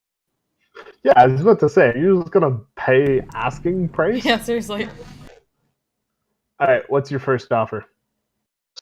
Let's see. Clearly trying to rip me off. I understand this is important, but seriously, give me a realistic price. How about 1,000? Give me persuasion.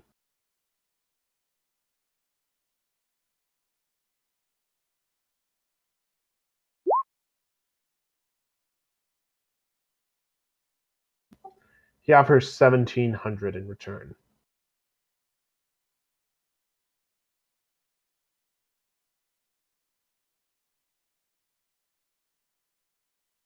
Hey, 1,700. That's what I got for you. You want my children to starve? The undead are at the gates, man. Children aren't gonna starve unless they're already too fat for them anyway. 14.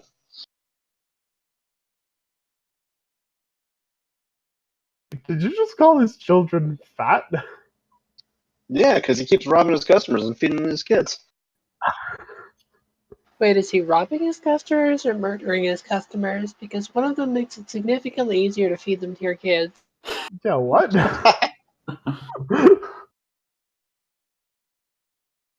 Roll persuasion with disadvantage because you called his kids fat. Hey, I'll meet you at 16. 15. 15.50. 15. 15. He holds out a hand. Sold. Sold. He holds out a hand. Shake it. And start Pleasure pulling out doing money. business with you.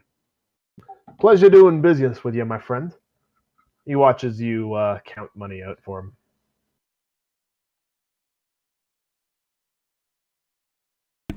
So yeah, that wasn't even an insult. That's just how they talk to each other in Luskin, Jersey.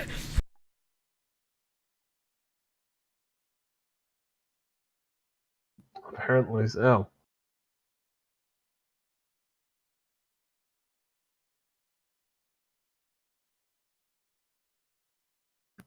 Here is your scroll of banishment, my friend.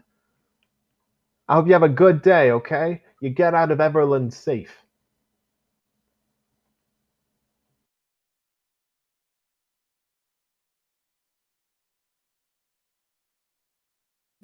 Be seeing you.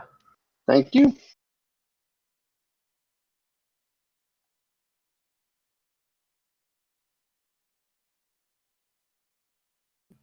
All right.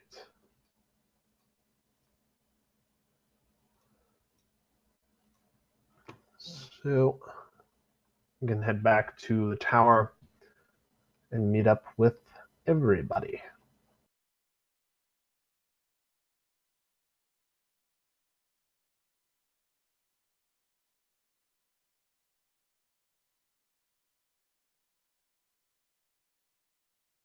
Once you get back to the tower, actually, Harshnag's going to ask you guys where he should meet you, / which way you guys are going from Mirabar. Well, he knows. Understanding was upriver would be the first direction of travel, because he's the one who knows where the Eye of the Allfather is. Yeah, it's probably the easiest way. Head up the Mirar River into the Valley of Kedron.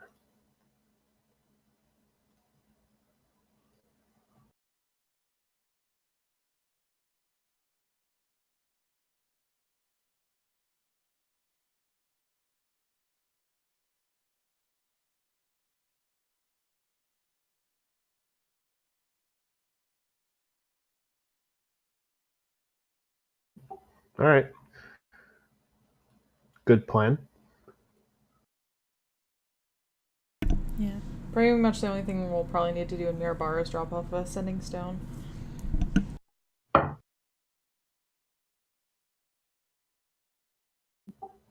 All right. Mm-hmm.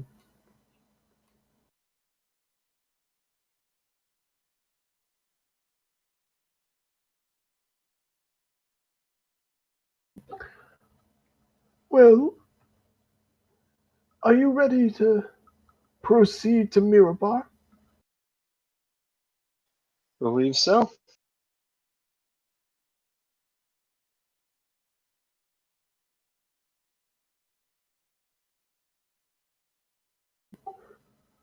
All right. So you can go ahead and step into the circle.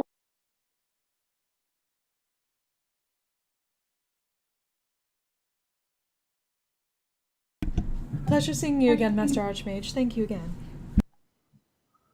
Thank you. We will see you again. Stay safe, darling. You as well.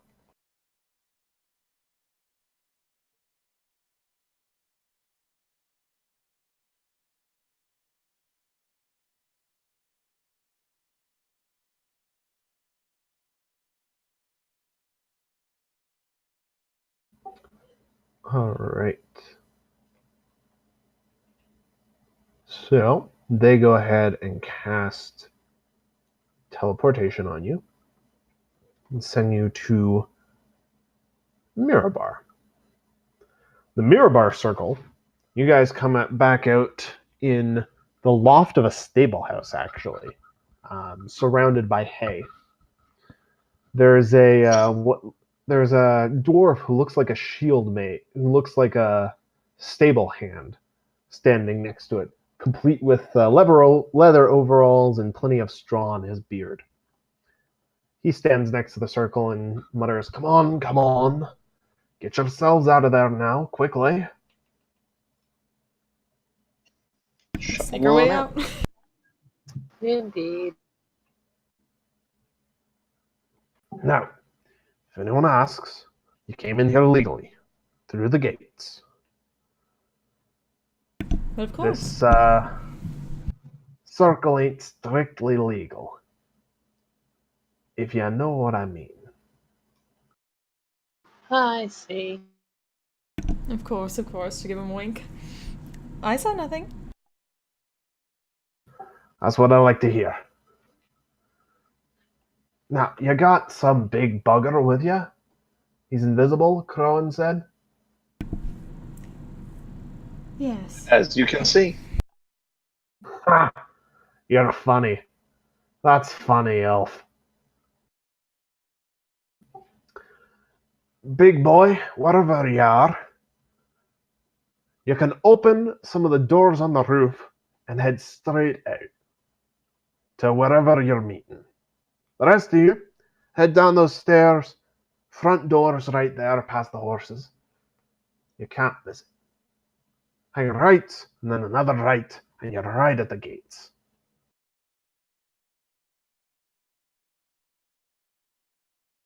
Thank you kindly. Alrighty then. By chance, would you know where we might be able to go to pass some message to the Lord here?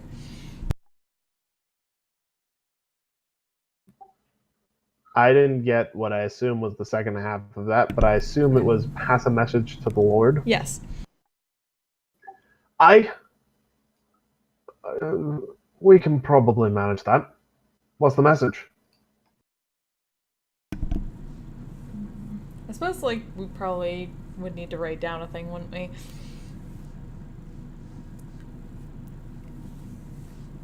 Because I guess it sounds like Valhero hadn't been sending the message ahead about what we talked about with him. Or did he?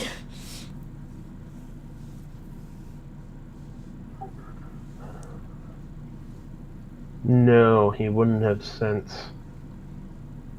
He knew Harshnag was coming for a while, so he had time to send somebody through. But he's only got so many teleportation spells per day, right? Ah, gotcha. I wasn't sure if he had, like, sending or something like that to deliver the message. Well, I assume he would have had to do that to let them know that we were coming now. Yeah. And he knew, we told him that we were sending stuff to members of Lord's Alliance.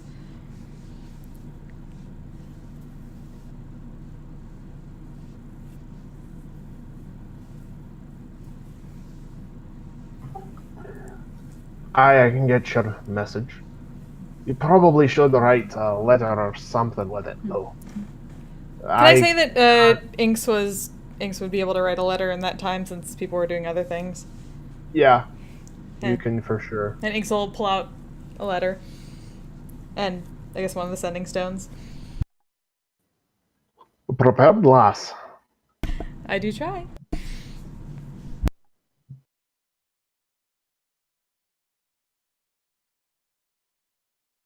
Excellent. All right, I'll make sure that this, and this, he holds up the letter and the sending stone, get to the Lord tier. Thank you very much. Oh, no problem. Now get. I gotta cover the circle up before anybody starts wondering what the bright flash was. What circle and flash? Neos grins and wanders by.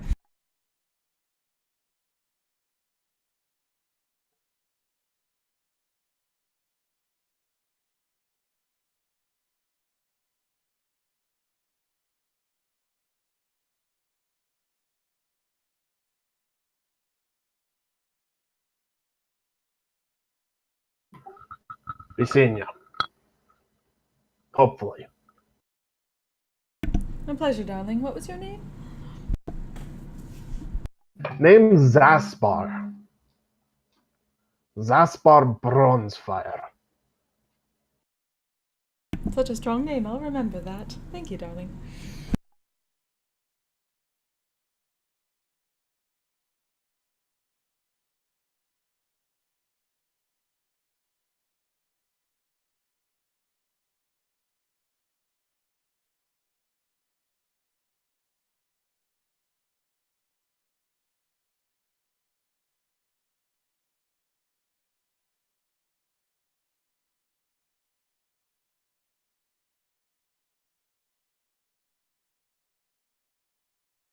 All right.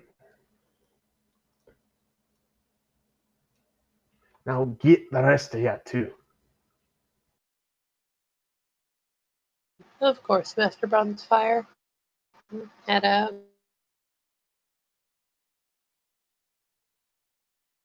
Right?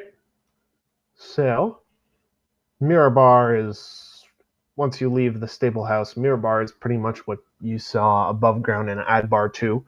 Everything's stone, wide streets, relatively high houses. Everything looks really solid and very well laid out. But you take a right and then another right, and that drops you straight at the gate. The guards nod to you as you leave, and you are outside Mirabar. Yay! So there is the long road heading south. In front of you, the Blackford Road heading to the west towards Liscon if you want more New Jersey people. There's the mines of Mirabar to the north and the Valley of Kedron to the east. We have our destination. You do. Yep. Although I did want to see if I could get an alchemical jug. Oh, that's true. It's not a huge thing. We can head out if we're in that much of a rush. I don't know. Are you in too much of a rush for another alchemy jug, guys? No, it shouldn't take that long to look around and see if they got one. Roll a D100.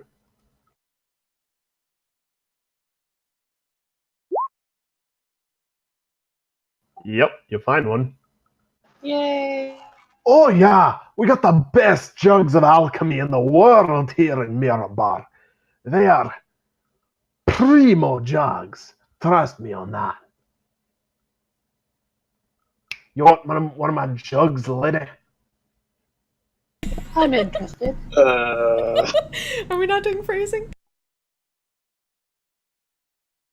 We should really bring back phrasing. I assume that's a lady dwarf, obviously. No, it's definitely a dude dwarf. Okay, I'm not judging. Proud of his jokes. He's very proud of his jugs. All right. Now, normally, these are the pride of Mirabar, I tell you. There are the best alchemy jugs in the world. Normally, I'd sell them for 400 gold pieces. I will knock that down to just 300 for you, though. How does 300 gold pieces for this lovely jug of alchemy sound? He raises one eyebrow and waggles at you a bit. Come on, best jugs in the world.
Come on.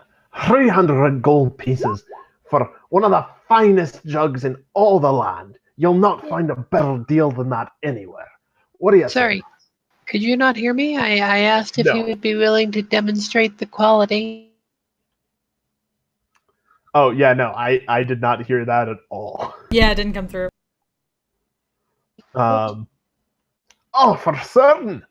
You'd be a fool to buy without knowing what you were getting into. Here. He grabs one of his jugs, produces a golden flagon from under his counter, places it down on the table, pours a nice full flagon of ale out. Here. I will sibble the ale from his jug.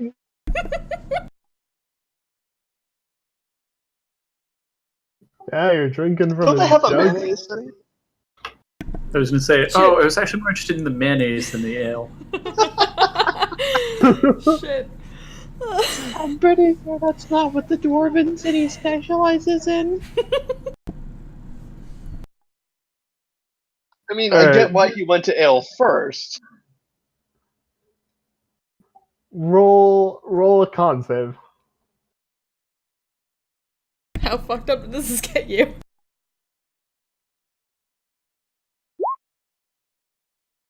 Ooh, all right. This is strong ale, but it is good ale. It is very good ale.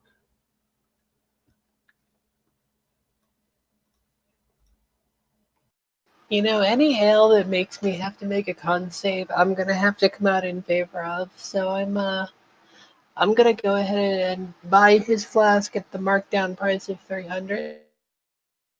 Alrighty. Pleasure doing business with you. Here, one of the finest jugs in all the land. All for you. I'm having way too much fun with that. I would be compelled to agree with you, good sir. Aye, there's no way to argue it once you've tasted some of the fine ale from these jugs. Yes, the jugs of Mirabar truly are the finest.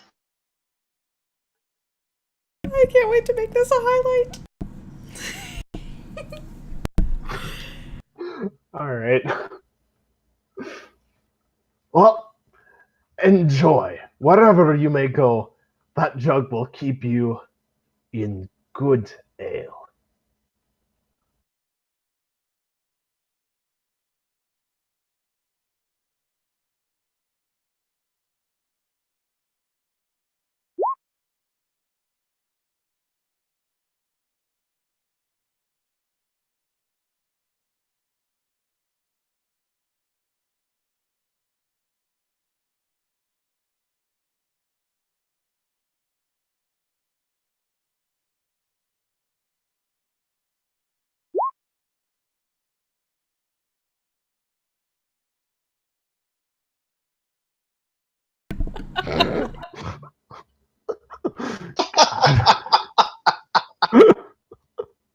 God damn, I missed you guys.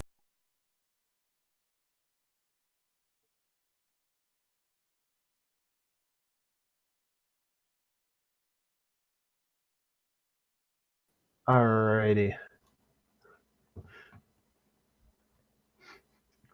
So, would you like to hear any more about the jugs, or are you good? Be like, okay, you have jugs. Do you have any owls? I'm looking for a good set of hooters. We can't leave town before we pick up a couple of melons.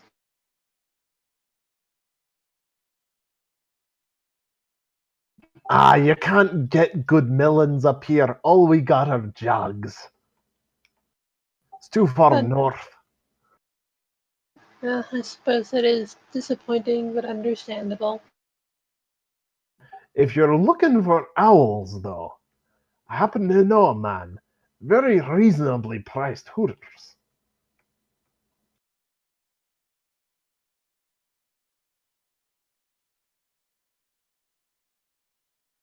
We are children.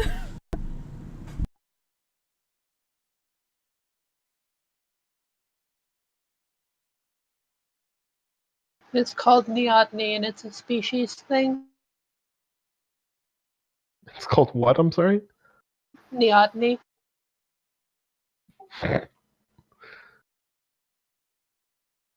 I will take your word for it.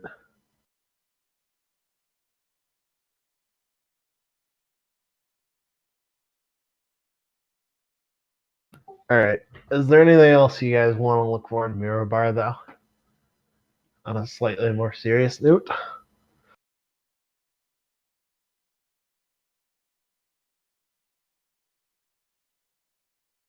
Myself.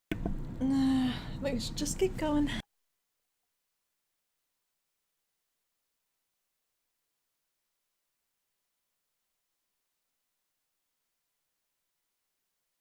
Alrighty. Well then, you can exit back out Mirror Bar the way you came in. Harshnag is waiting for you guys a couple of miles down the valley, on the edge of the river.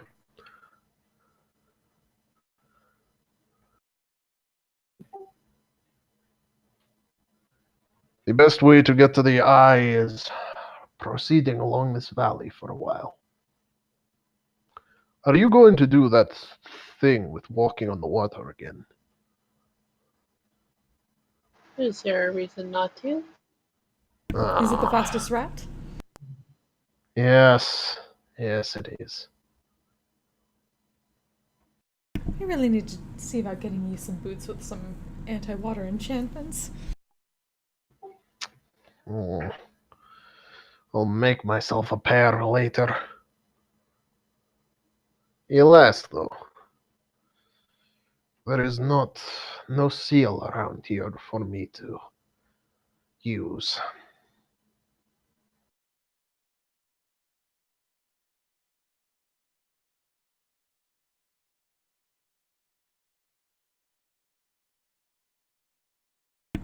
What sort of sealant do giants use for their shoes? Sorry? Asking what kind of sealant giants use to make their shoes waterproof. Sealskin. Oh, quite literally then. Interesting. Yeah, no, literally, there are no seals here. He cannot make his sealskin boots. Uh-huh.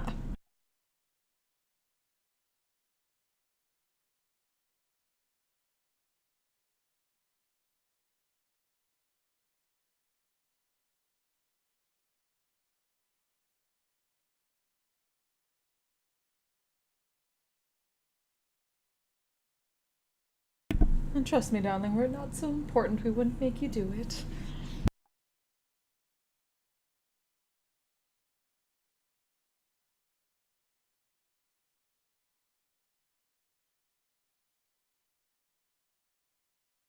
All right.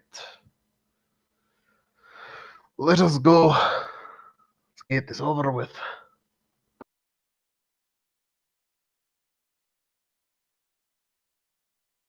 Can I try to use shape water to keep his boots drier over the course of the day at least? Yeah, you can. Let's keep the splash ups away from him. Yeah, I'm hoping that wigs him out less than pulling the water out afterwards. Right. Okay.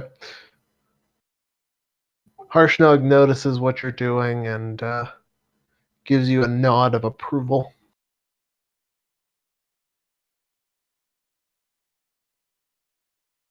But you can proceed for a few days.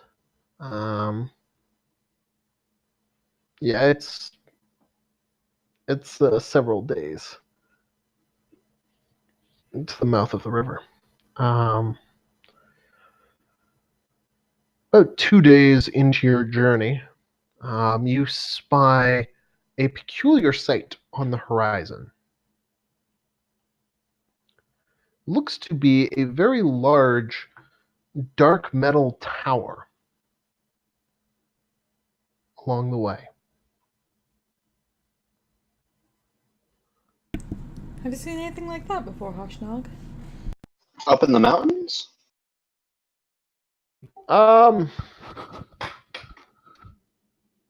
Right about, I'm about to draw it on the map.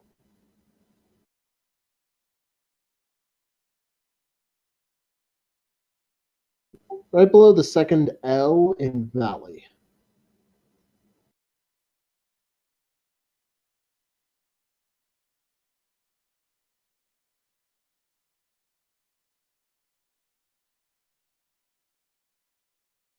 Large black metal tower. Still a couple miles away from you guys.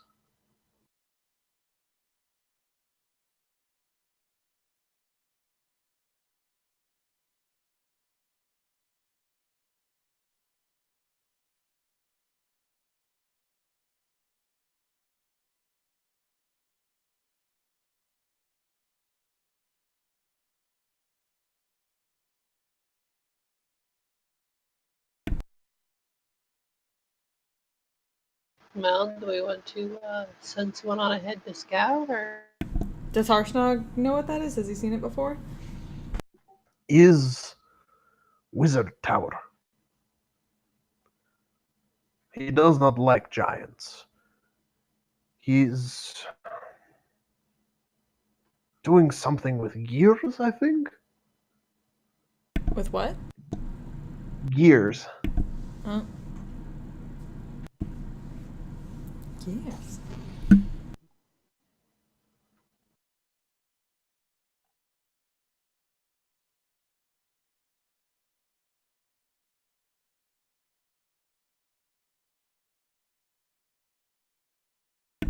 Would we have heard about anyone like that? Roll history, I guess, is the closest thing. I don't think anybody has history proficiency, so just intelligence check. I have history. Oh, I'm bad at rolling, though. that's fair. Um, you've heard rumors about some crazy crazy wizard who. Does anybody else want to roll history? Give it a whirl 1 second.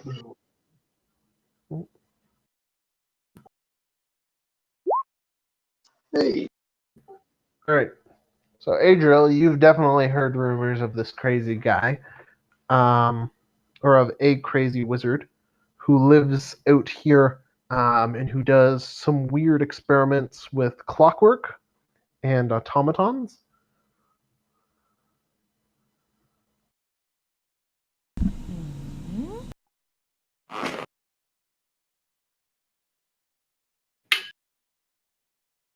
yeah, so sure there's rumors of an automaton guy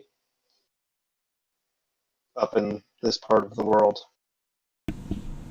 So glance to Ox. Anyone you know?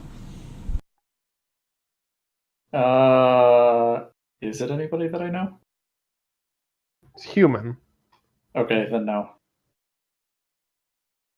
If he's a human, then automaton guy is a terrible description.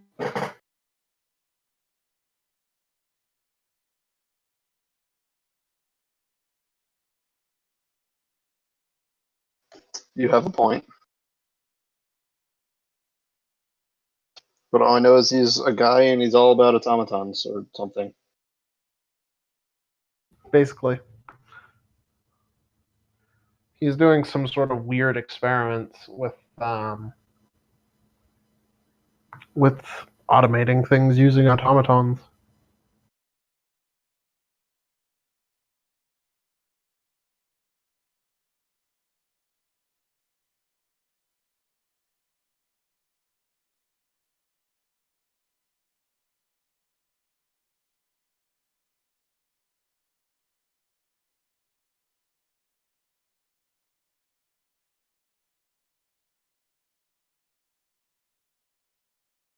Do the rumors mention him being like dangerous crazy or just, a weirdo? Just a weirdo.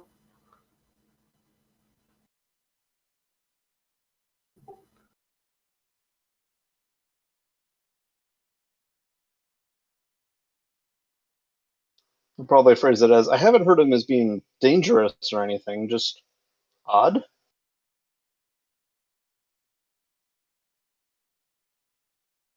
It's an unusual thing to study.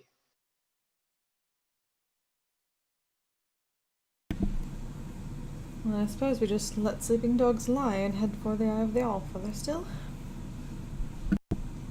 Unless we think he can help with that.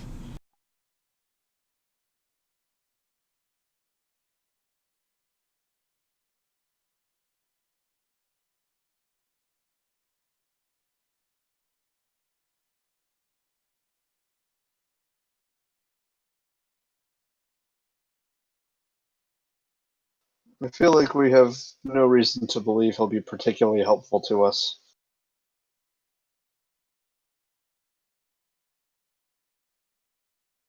Perhaps if we had an automata problem? Mm, unless the Volanoid, or however it's pronounced, counts. Voinendod? Voinendod. Come to think of it, we do have a problem that might be better addressed by automata. Huh? To it, the large, very large number of undead who are only increasing their numbers as they kill the living beings who go up against them. This is true. That's a point.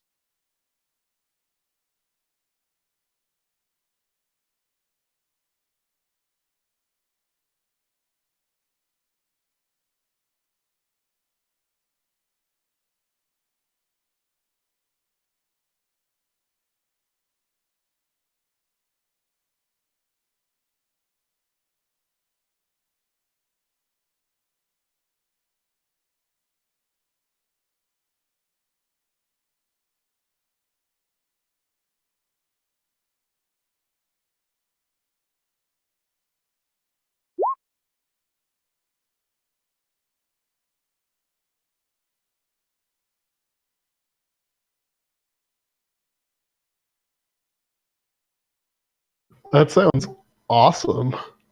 Ha ha ha! If I had a gold piece that I ever brought ruin to with robots.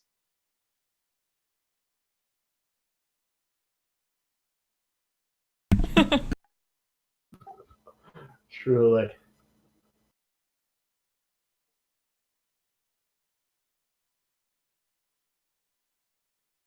Well, if he's friendly, we can present the issue to him.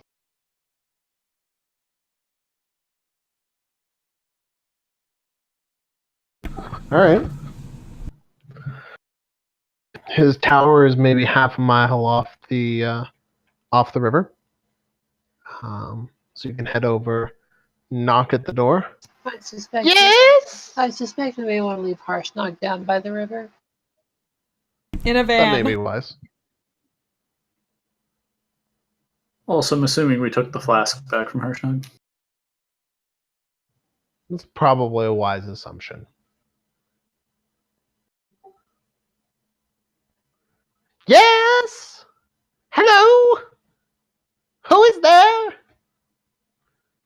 You hear stumbling, and now that you're closer, you can hear kind of a whir from within.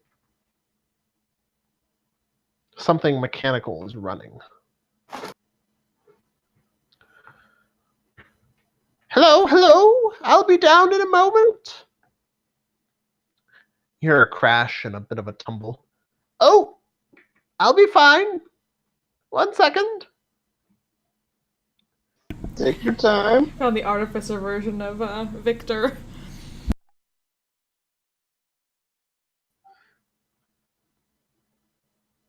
You eventually hear a couple footsteps from behind the door. Some fumbling with a lock, and with another lock, and a third lock. And finally, the door opens. The man in front of you is 5'10-ish, thinning, gray, white hair. Seems to have a bit of a hunch when he walks. Oh, hello! How are you all? Who are you all? May I ask what you are doing as I invite you inside? Please, please, come in. You can. Okay. Speaking for myself, I am Silically Brightwood, Hmm. and I do fairly well this day. That is very good, Siliqui. Hello, darling. They call me Inks. Our friends and I had heard Interesting. some tales about you, and we were curious to talk. Only the good ones, I hope. But of course. I don't know if there are any bad ones. I hope there aren't. That Not would be that I've terrible. heard. Oh, well, that's good. And what might your name be? I'm Adriel Koromnash. I see, I see. Ox, are you coming to the creepy clockwork guy's house? Going up to the door. I don't know about going inside, but I will introduce myself. I am Ox. Oh. Oh, yes, you are. Hello. Please, please, you must come in. See my work. Please, I insist. He comes over to you and kind of grabs your hand and starts trying to, like, pull you inside, but he is comically weak.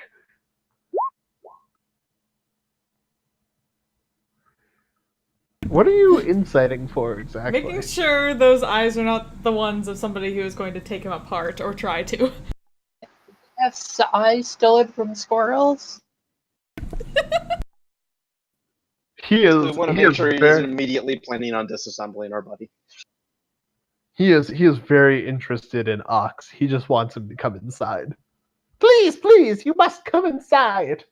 I want to examine you. Ox gives a slightly panicked look at Inks and Adriel. Come now. Come on, Master. We all know that you must get somebody dinner before you do that. Sorry, what was that? You're breaking out again. She was just basically saying you need to get you need to get someone dinner before you go about examining them. That everyone knows that. Well, dinner can be provided. Although I'm not sure what use the Warforged has for dinner. Simply, I don't eat. what do they call that? Shit. What is that term? Formality. Not formality. Pick experience? Not a metaphor, but shit. Term of expression. An expression. Idiom. Thank you.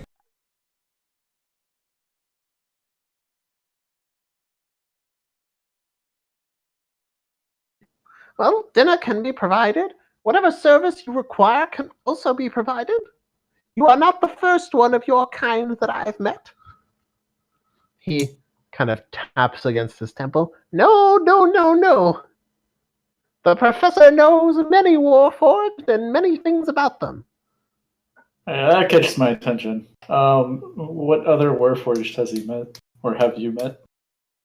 Oh, the last one came through about maybe a year ago. Called himself Axe. Big fella. Oh. Well, if he knows Axe, he must be alright. It's my big brother. Are you telling us that? Raised eyebrow. Yes. Huh. Well then. Big brother as in he's older than me, and as in he's larger than me.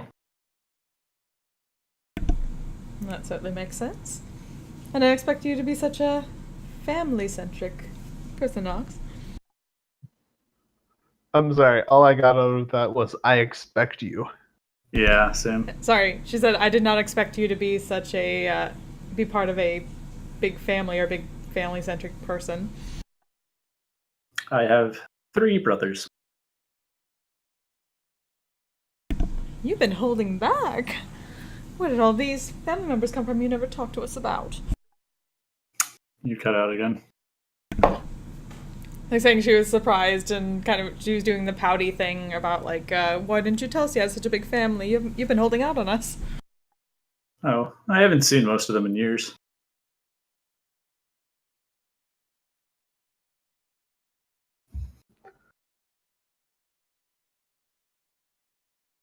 Right. So let's stand in the doorway. Yeah. Yes. Please come in. Food and oil, as necessary, will be provided. I can give to you. Oh, we were mostly just hoping to talk. Ah, talking can also be done. But first, you told me that I had to provide dinner before I could examine your friend Ox. Just an idiom, darling. It was a joke. I suppose Ox would What's tell you an what he idiom? needs. What is this idiom thing you speak of? The professor What does not know. race is the Human. Okay.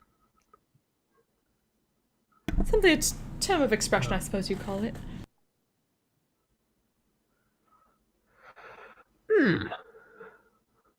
Interesting.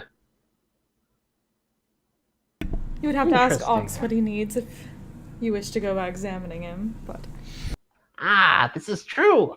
Ox, what do you need? What exactly do you mean by examine?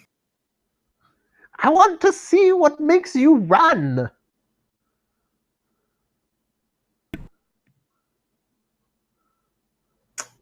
Would it be any different from your brother? Essentially, we are different models. Exactly.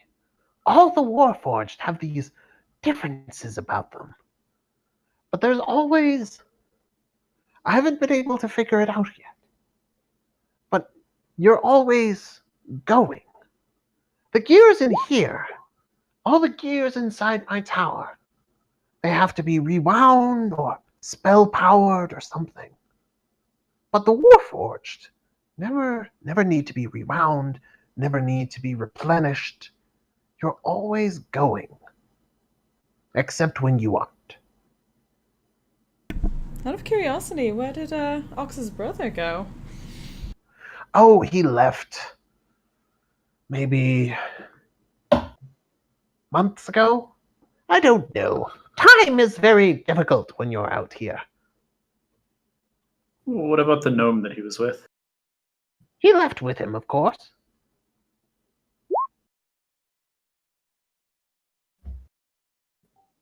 Seems legit. Still seem legit to the 21?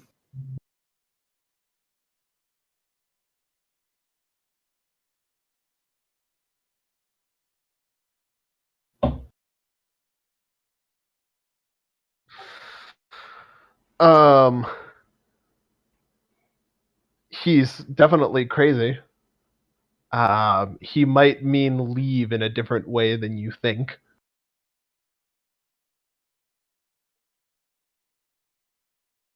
Hmm.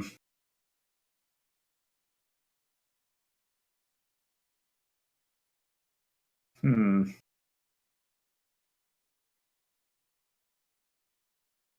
Hmm.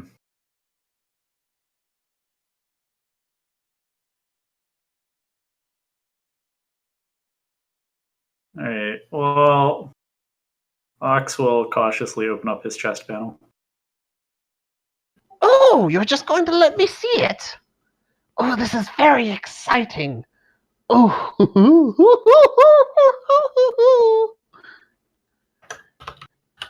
He just shoves his face right in there. Yeah. X is gonna keep an eye on this and be prepared to make a suggestion if it comes down to it.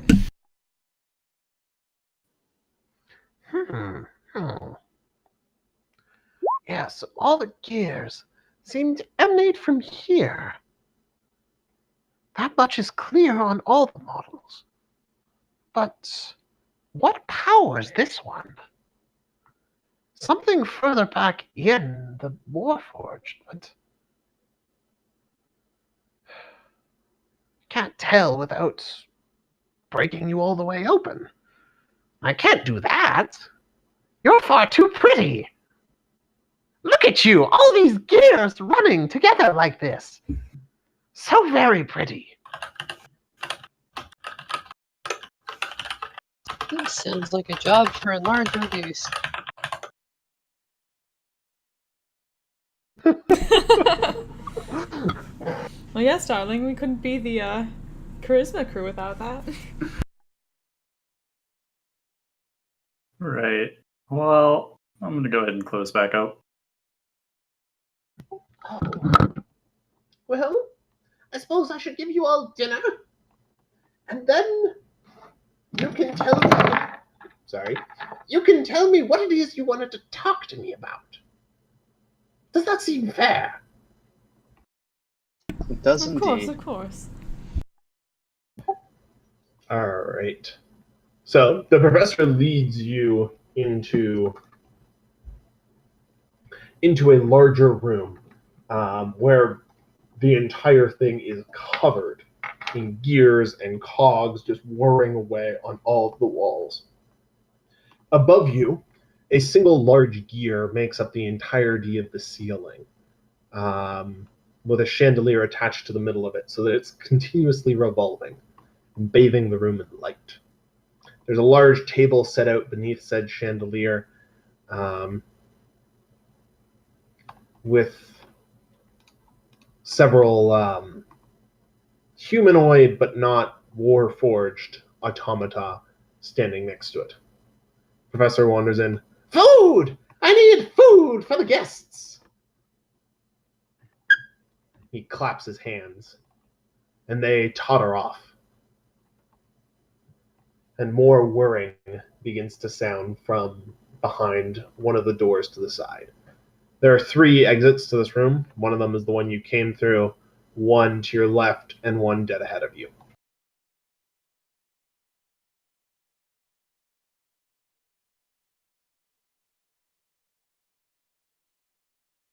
Please, please, sit. It will take a few minutes for my servants to prepare. But in the meantime, please do tell me, what is it you seek me for? Well, I suppose we should ask first whether you've heard of what's been going on in the Evermores. You cut out again. Been asking. She was saying they should ask first whether he has heard about what's been going on in the Evermores. Oh, yes. Dreadful places. Too much water. Can't have automata working in that much water. Unless you prepare them specially. That's no fun. She'll let her borrow that. I was more implying the issue with undead in that area. Oh. Yes. Even I've heard about the undead. Ghastly things. Yes. Are indeed. Which is why we were hoping to talk to you, seeing as how they've been expanding further and getting much closer to Everland and Silvery Moon, and obviously dealing with any I guess organic would be the term, or dealing with the organic things in its So way. I got like half of that. Sorry. Basically how... What we're asking, Yeah. You probably got that. what we came here to ask was basically, so paraphrase it, like, the question is, we were hoping, well, when you're fighting undead, the issue of bringing living troops is when the living troops fall, they don't just reduce your own side, they increase the enemy. We were wondering if this would be less true of automata. Mm-hmm. Yes. This would be true of automata. Unless you have... Well, a couple of demons can mess with automata, but... There's no demons in the Evermores, right? It's just undead. Who knows? There's 1 or 2 demons that possess automata occasionally. They're annoying. I would imagine so. Would these be any underneath Orcus? Perhaps. The demon lords all command various forms of demons, I believe. There's no one kind of demon that's unique.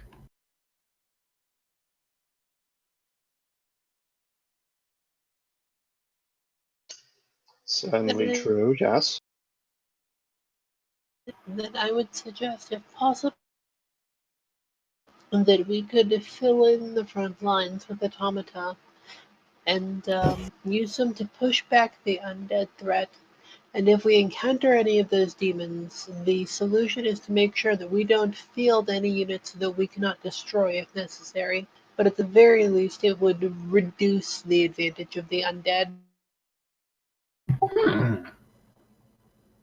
interesting proposition. Is this something you could feasibly help us with? Perhaps. I need time. I don't have the ability to make automaton the numbers that you're asking for currently. I could do it given time, though.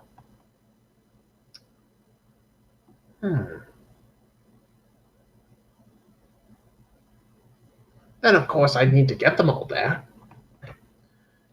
Teleporting can't really teleport something that large, so a group that large. Well, depending on how it works, we may have connections with which to help you with that. And I'm sure they would very much appreciate the assistance, considering they are of Everland.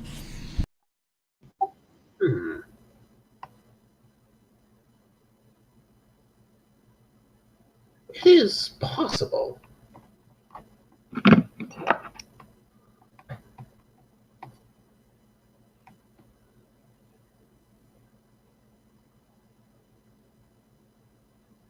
And just imagine all of the things that could be learned.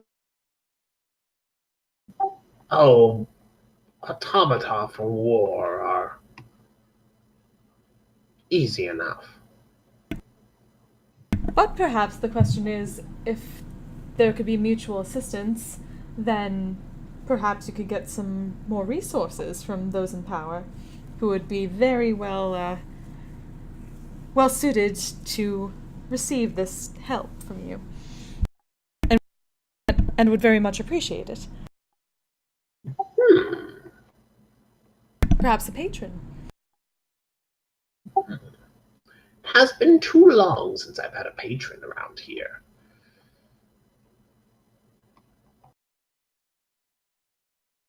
The problem is...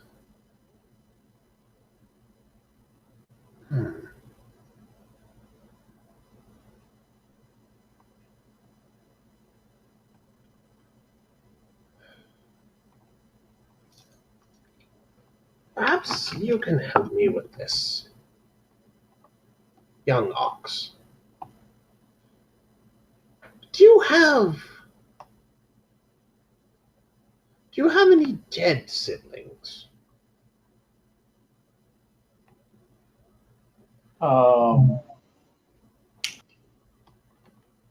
Not that I'm aware of.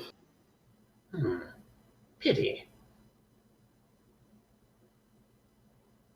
The easiest way for me to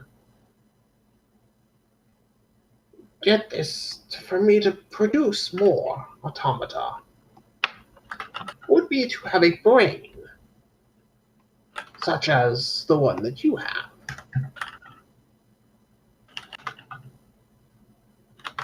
Unfortunately, all of my current brains are in operation.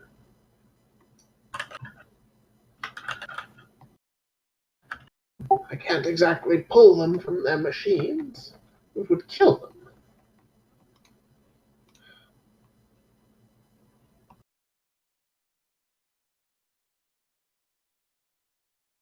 Which would rather defeat the purpose, yes. Exactly. I can build it without them, without a new brain, but it'll take time, more time. And the machines won't be as effective. It can take even longer and shut down one of the other machines gracefully and take the brain out of there, but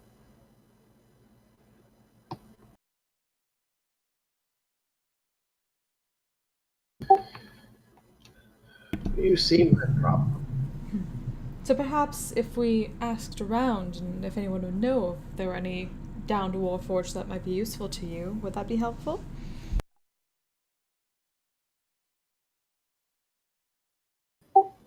So perhaps if we asked around. Asked around if any, like, Valhera or anything like that, knew of any warforged that had gone down that would be useful, if that would help. Oh, yes, a new brain would be, or even more brains, would be brilliant.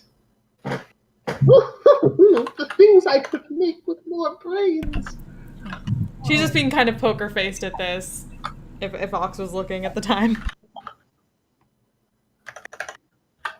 That would be beautiful. If you could, please do.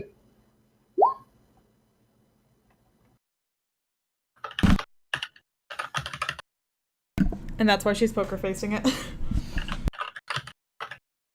I'll speak to your...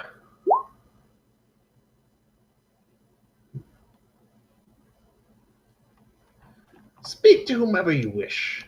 I will await your deal. And in the meantime, I'll get configuring. Build me some war automatons. It's been a very long time.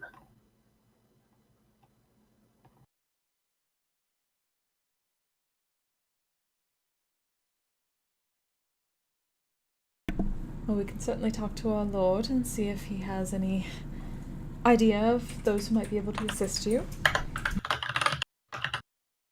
I'll provide some resources. Oh, that would be brilliant. It's been too long since I've worked with a proper lord.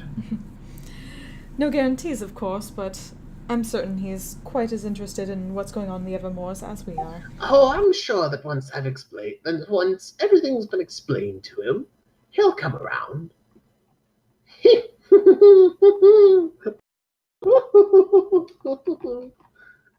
I'm going to build more warriors. Guy is so creepy.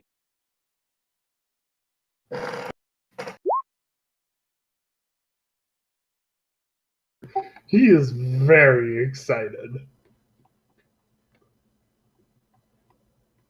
Like, damn, son.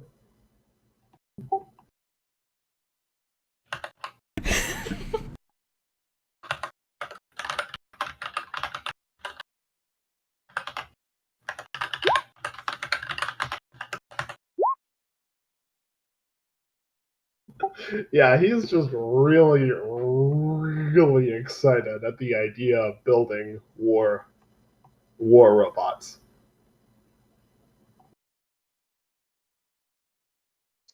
Excited, you say? Yes. See, that's a different kind of excited than the gnome was.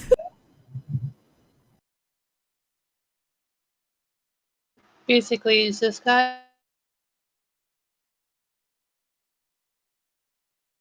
I heard is this guy and then it cut out. Basically, the guy I linked.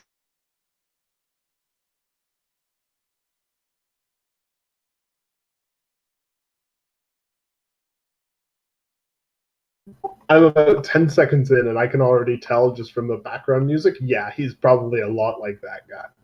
He just really reminds me of Victor the Black Powder Merchant.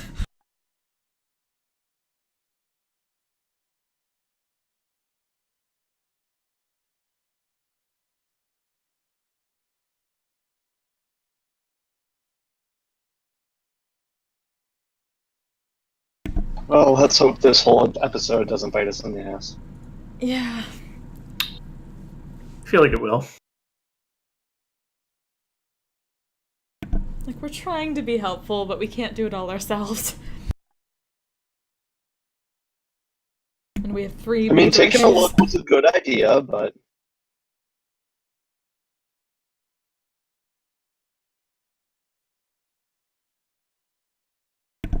If anything, Lord of the Moon or somebody else could have other adventures under him be dealing with that as a possible option. And if they think no and if he thinks no, fine. We tried. Also, I want to ask him, if we're done with this conversation with him, more about why Axe was here and where they went afterwards. Okay. What exactly? Ask him. Why was Axe and his companion here, and where did they go afterwards? Oh, they were here. They heard some rumors about me, I think. They wanted to come see what I'd been building.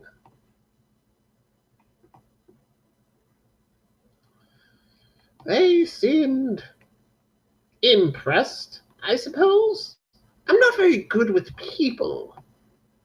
Machines, clockwork, I'm very good with. People.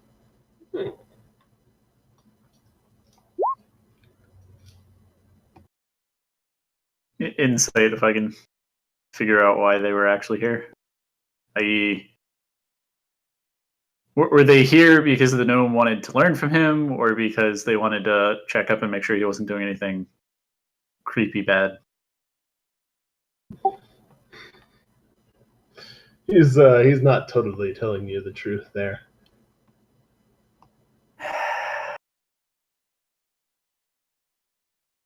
Well, Oh, if I must, I suppose that they thought I was doing something awful. People here talk of brains, and all logic goes right out the window. Along with the brain. The easy part was getting the brain out. The hard part was getting the brain out. Exactly. That's always the hard part. I see. And where did you say they went afterwards? I believe they went back down the river towards Mirabar.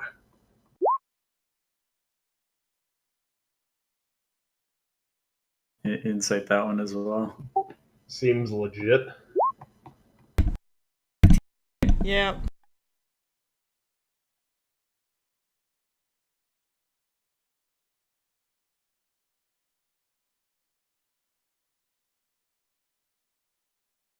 He doesn't seem to be lying to you. Yeah. All right. Well, we're gonna have to stop back in Mirabar on our way back anyway. So This is true. You will.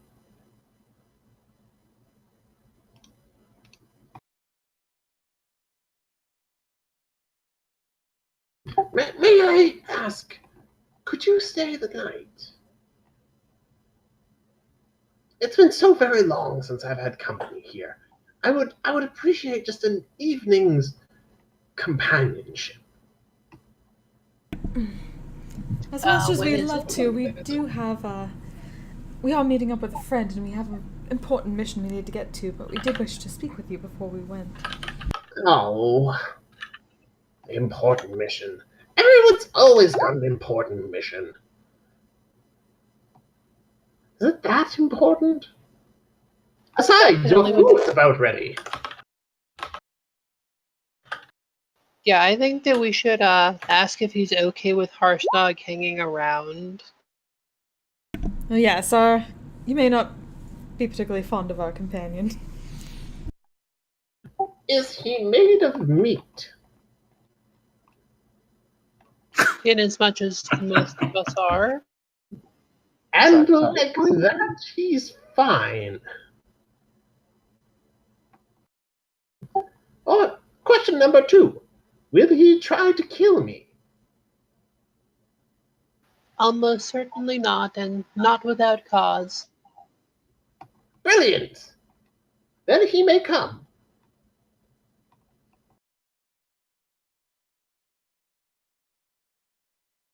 Always have to ask if somebody's fleshy or not, and if they'll try and kill you.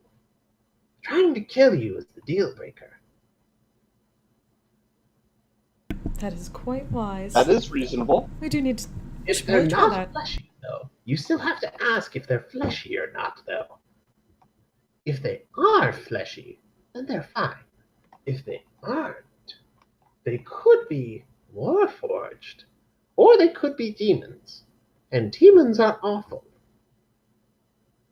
That we can certainly agree on.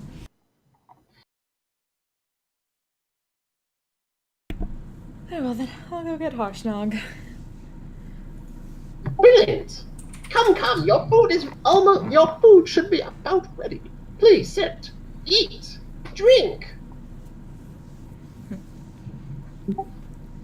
Inks will take the carpet and go try to explain things to Harshnug as best she can explain them.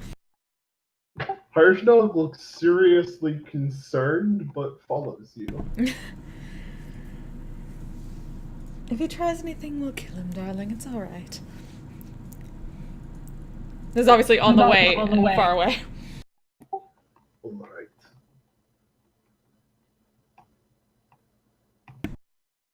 It is worth a shot dealing with the undead. I agree. He's just problematic.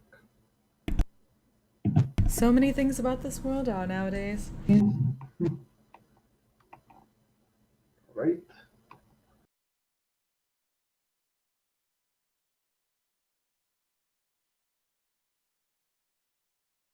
I guess when I get back to me, I brought the party! Ooh, the party is fleshy. And such a beard. Oh, I've been trying to grow a beard for years, but it never sticks. It must be all the oil. Please, sir, teach me your secrets. I grow my beard like normal.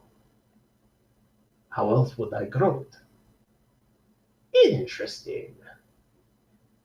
Well, can you fit inside?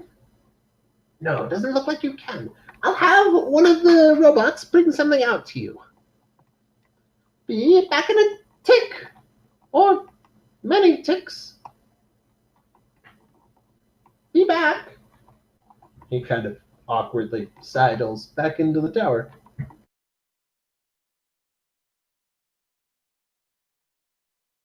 Inks will just kind of secretly give Harshnag the kind of 2 thumbs up kind of grin.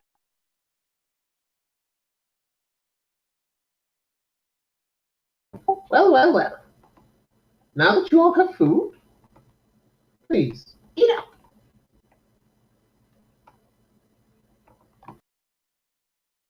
Carefully taste the food. It's pretty good food. Yeah, what kind of food is it?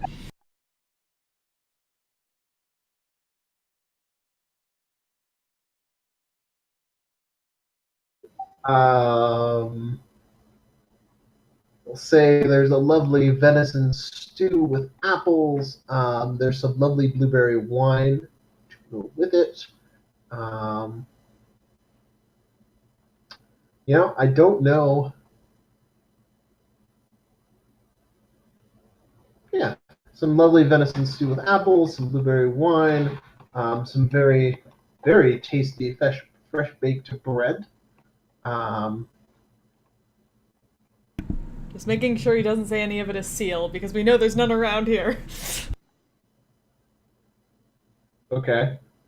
Yeah, no, there's no seal in this meal. No Soylent Green. No, none of that. Just a bit of long pig. There's neither of those things, and there's no human meat in this. No.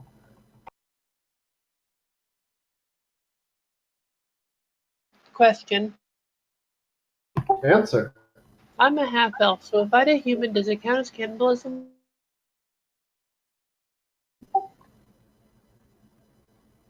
Can you do half cannibalism? You can If try. I recall correctly, in D&D terms, cannibalism usually refers to eating other sentient beings. Yeah, that makes sense. So yes, under that definition.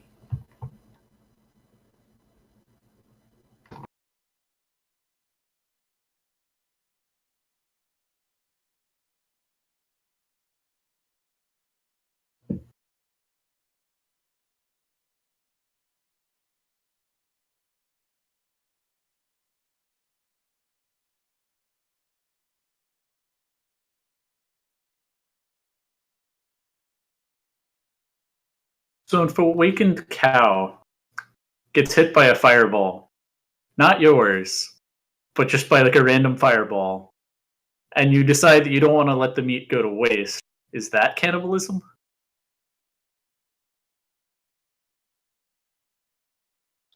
Out of context D&D quotes.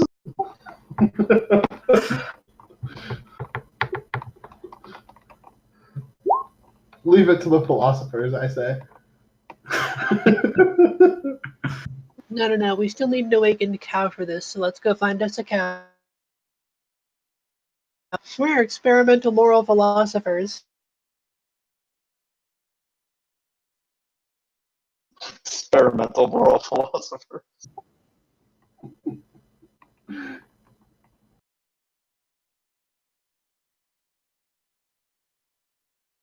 I mean, yes, it would technically work. If I lose my powers, we know it's evil, but... Exactly. We have a perfect experimental test. You don't need philosophers for that.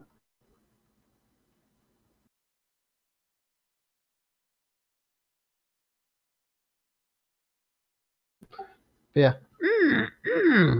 Is the food good? I've been working on these ones for years. It's hard to tell if they're good when you're the only one around to test them.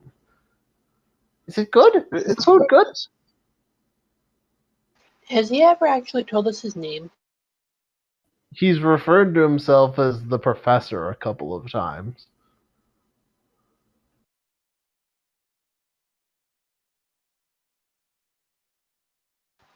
Professor, if you were to open restaurants in cities with these automating meals, you wouldn't be able to sleep for all of the gold pieces everywhere. Oh, you are too kind. Oh, stop it. Is it really that good? Oh, it's fabulous, darling. Absolutely fabulous. Oh, that's very good to hear.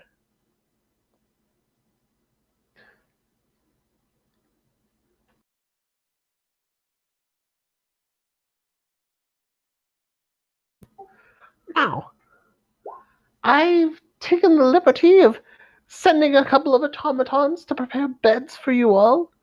I hope you will consider staying the night. But of course, it is up to you. What time of day is it? Evening.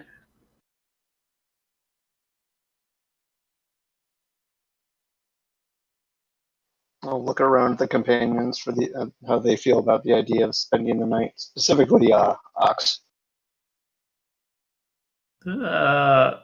Ox will give a tentative nod. I want to snoop around.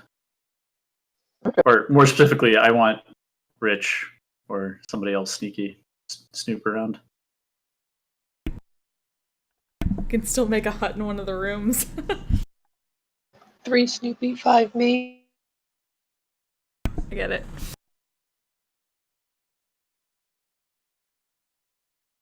Is that a yes? I saw a nod. Does that mean a yes? Yes. I believe we will partake of your hospitality. Woo! Is Yes! that right? I suppose. Is that right with you? All right with you, Harshnag? He's the one who can't come in. It is okay. I will spend the night beneath the stars. You always were the romantic one.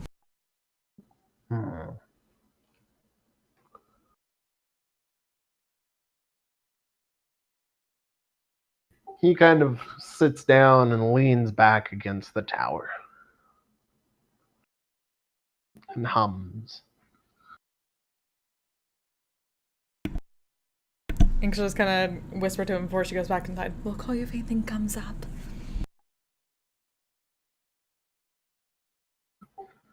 Cut off right after you said that you were going to whisper to him. Oh, said we'll call you if anything comes up. He nods. Thank you, darling.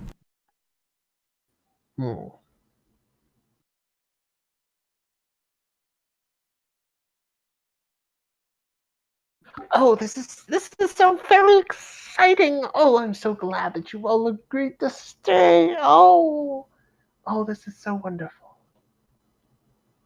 All right. Please come with me. I will show you where your rooms are. He keeps chattering away at you all as he leads you to your rooms for the evening. Nice. Checking the walls on, like, if there's any sort of portraits or anything written, like, up on the side. Any kind of what written, sorry? Are there, like, portraits with like, captions on them, or any sort of, I don't know, if he's a wizard, he might have, like, a thing from an academy. No. He's not leading you, like, through his study or anything. Just curious if he had anything up for decoration. Nah. Just gears. He has a Dude loves gears.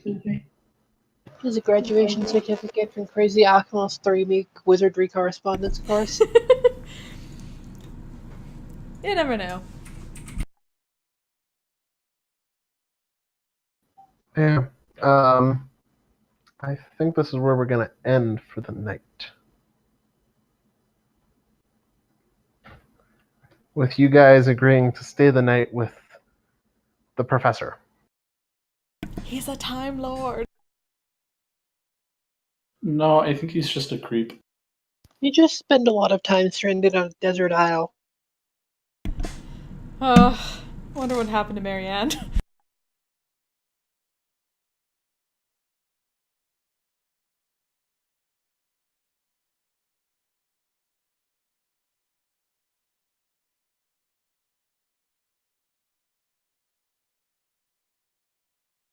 Someday we'll get to the frickin' Eye of the Allfather.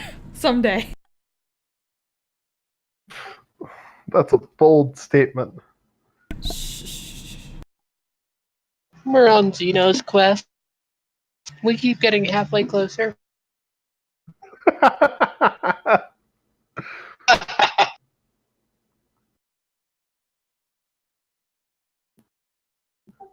You're a good bit closer than halfway there.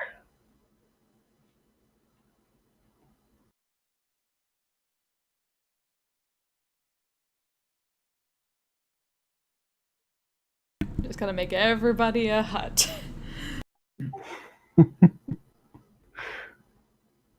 Basically, yeah.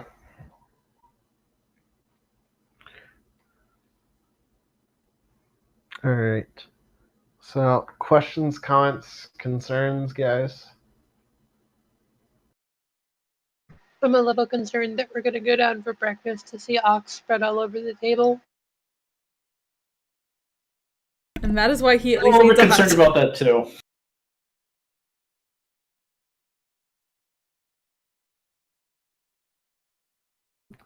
Well, that is a concern that you may have. And that's totally a coherent sentence that I just said. Sure is. I'm glad to hear that you find him creepy. Was that your goal? Yes. It just Was really that reminds not me of Victor. obvious? Really reminds me of Victor. I had to Google who this Victor is that you're speaking of, so. He is wonderful, but creepy as fuck. Alright. Well, he's, the professor certainly is something. That's for sure. Yep.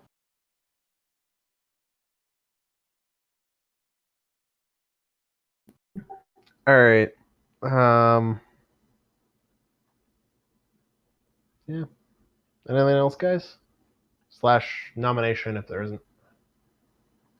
Yeah, Syl had it last. I think we all still have our inspirations. Yeah, you do. I'm thinking of just like making it only last for the next session, and I'll give you guys more opportunities to actually use it. Because right now it's just kind of at the point where everybody just has inspiration basically whenever they want. Well, one time when we want. Yeah. It's really because we're just not rolling enough dice to. Yeah. Yeah, I'll have to fix Once we that. His start getting charisma into like crew. a bunch of fights, it'll start making a lot of difference who doesn't have it. Or Yeah. Because like most people, we save it for saving throws that you'll die if you fail. or some heavy skill challenges. Yeah. Not falling off of a cliff. Right.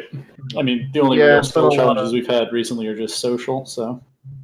Yeah, it's been a lot of talk lately. And Don't it's worry, not you're just heading- win or die, so You're heading into the mountains. There's not many people to talk to there. Except for a real fucking creep.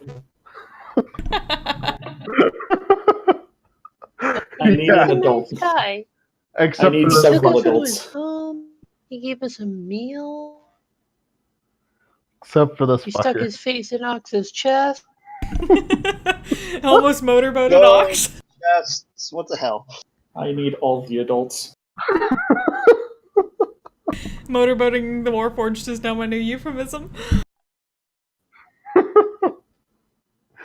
Oh.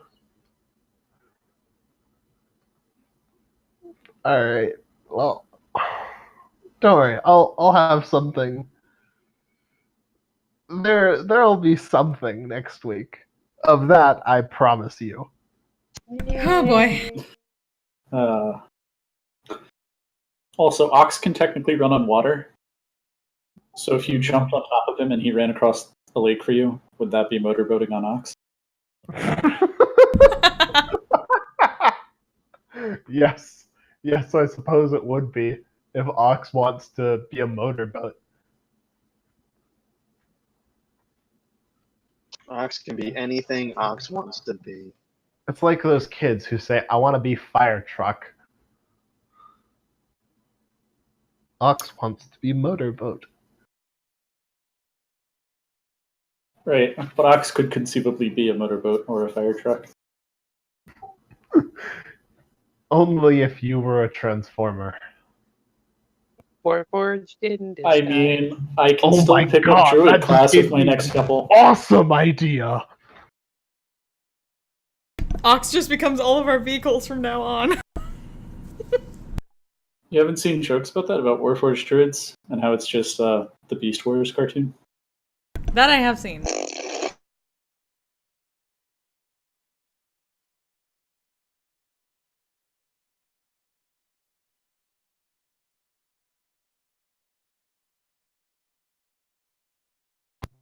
All right, there's now an all caps thing in my list of future ideas. That is definitely going to happen, and it's going to be awesome. Oh boy. I'm in favor of it, whatever it is exactly. All right. Well, But I mean, I'm the person who just hit one of my PCs in the face with a pie and told them to make a con save. Must have been either a really bad or really good pie. all right. Well, he failed the first one and then he ate the rest of the pie, so I had to make another one. Right. I think that's it for the evening, guys. I don't have anything else for you. Good See you next times. week. Yeah, we'll see you guys next week for a thing. Things and stuff. Ooh, Ready. yes.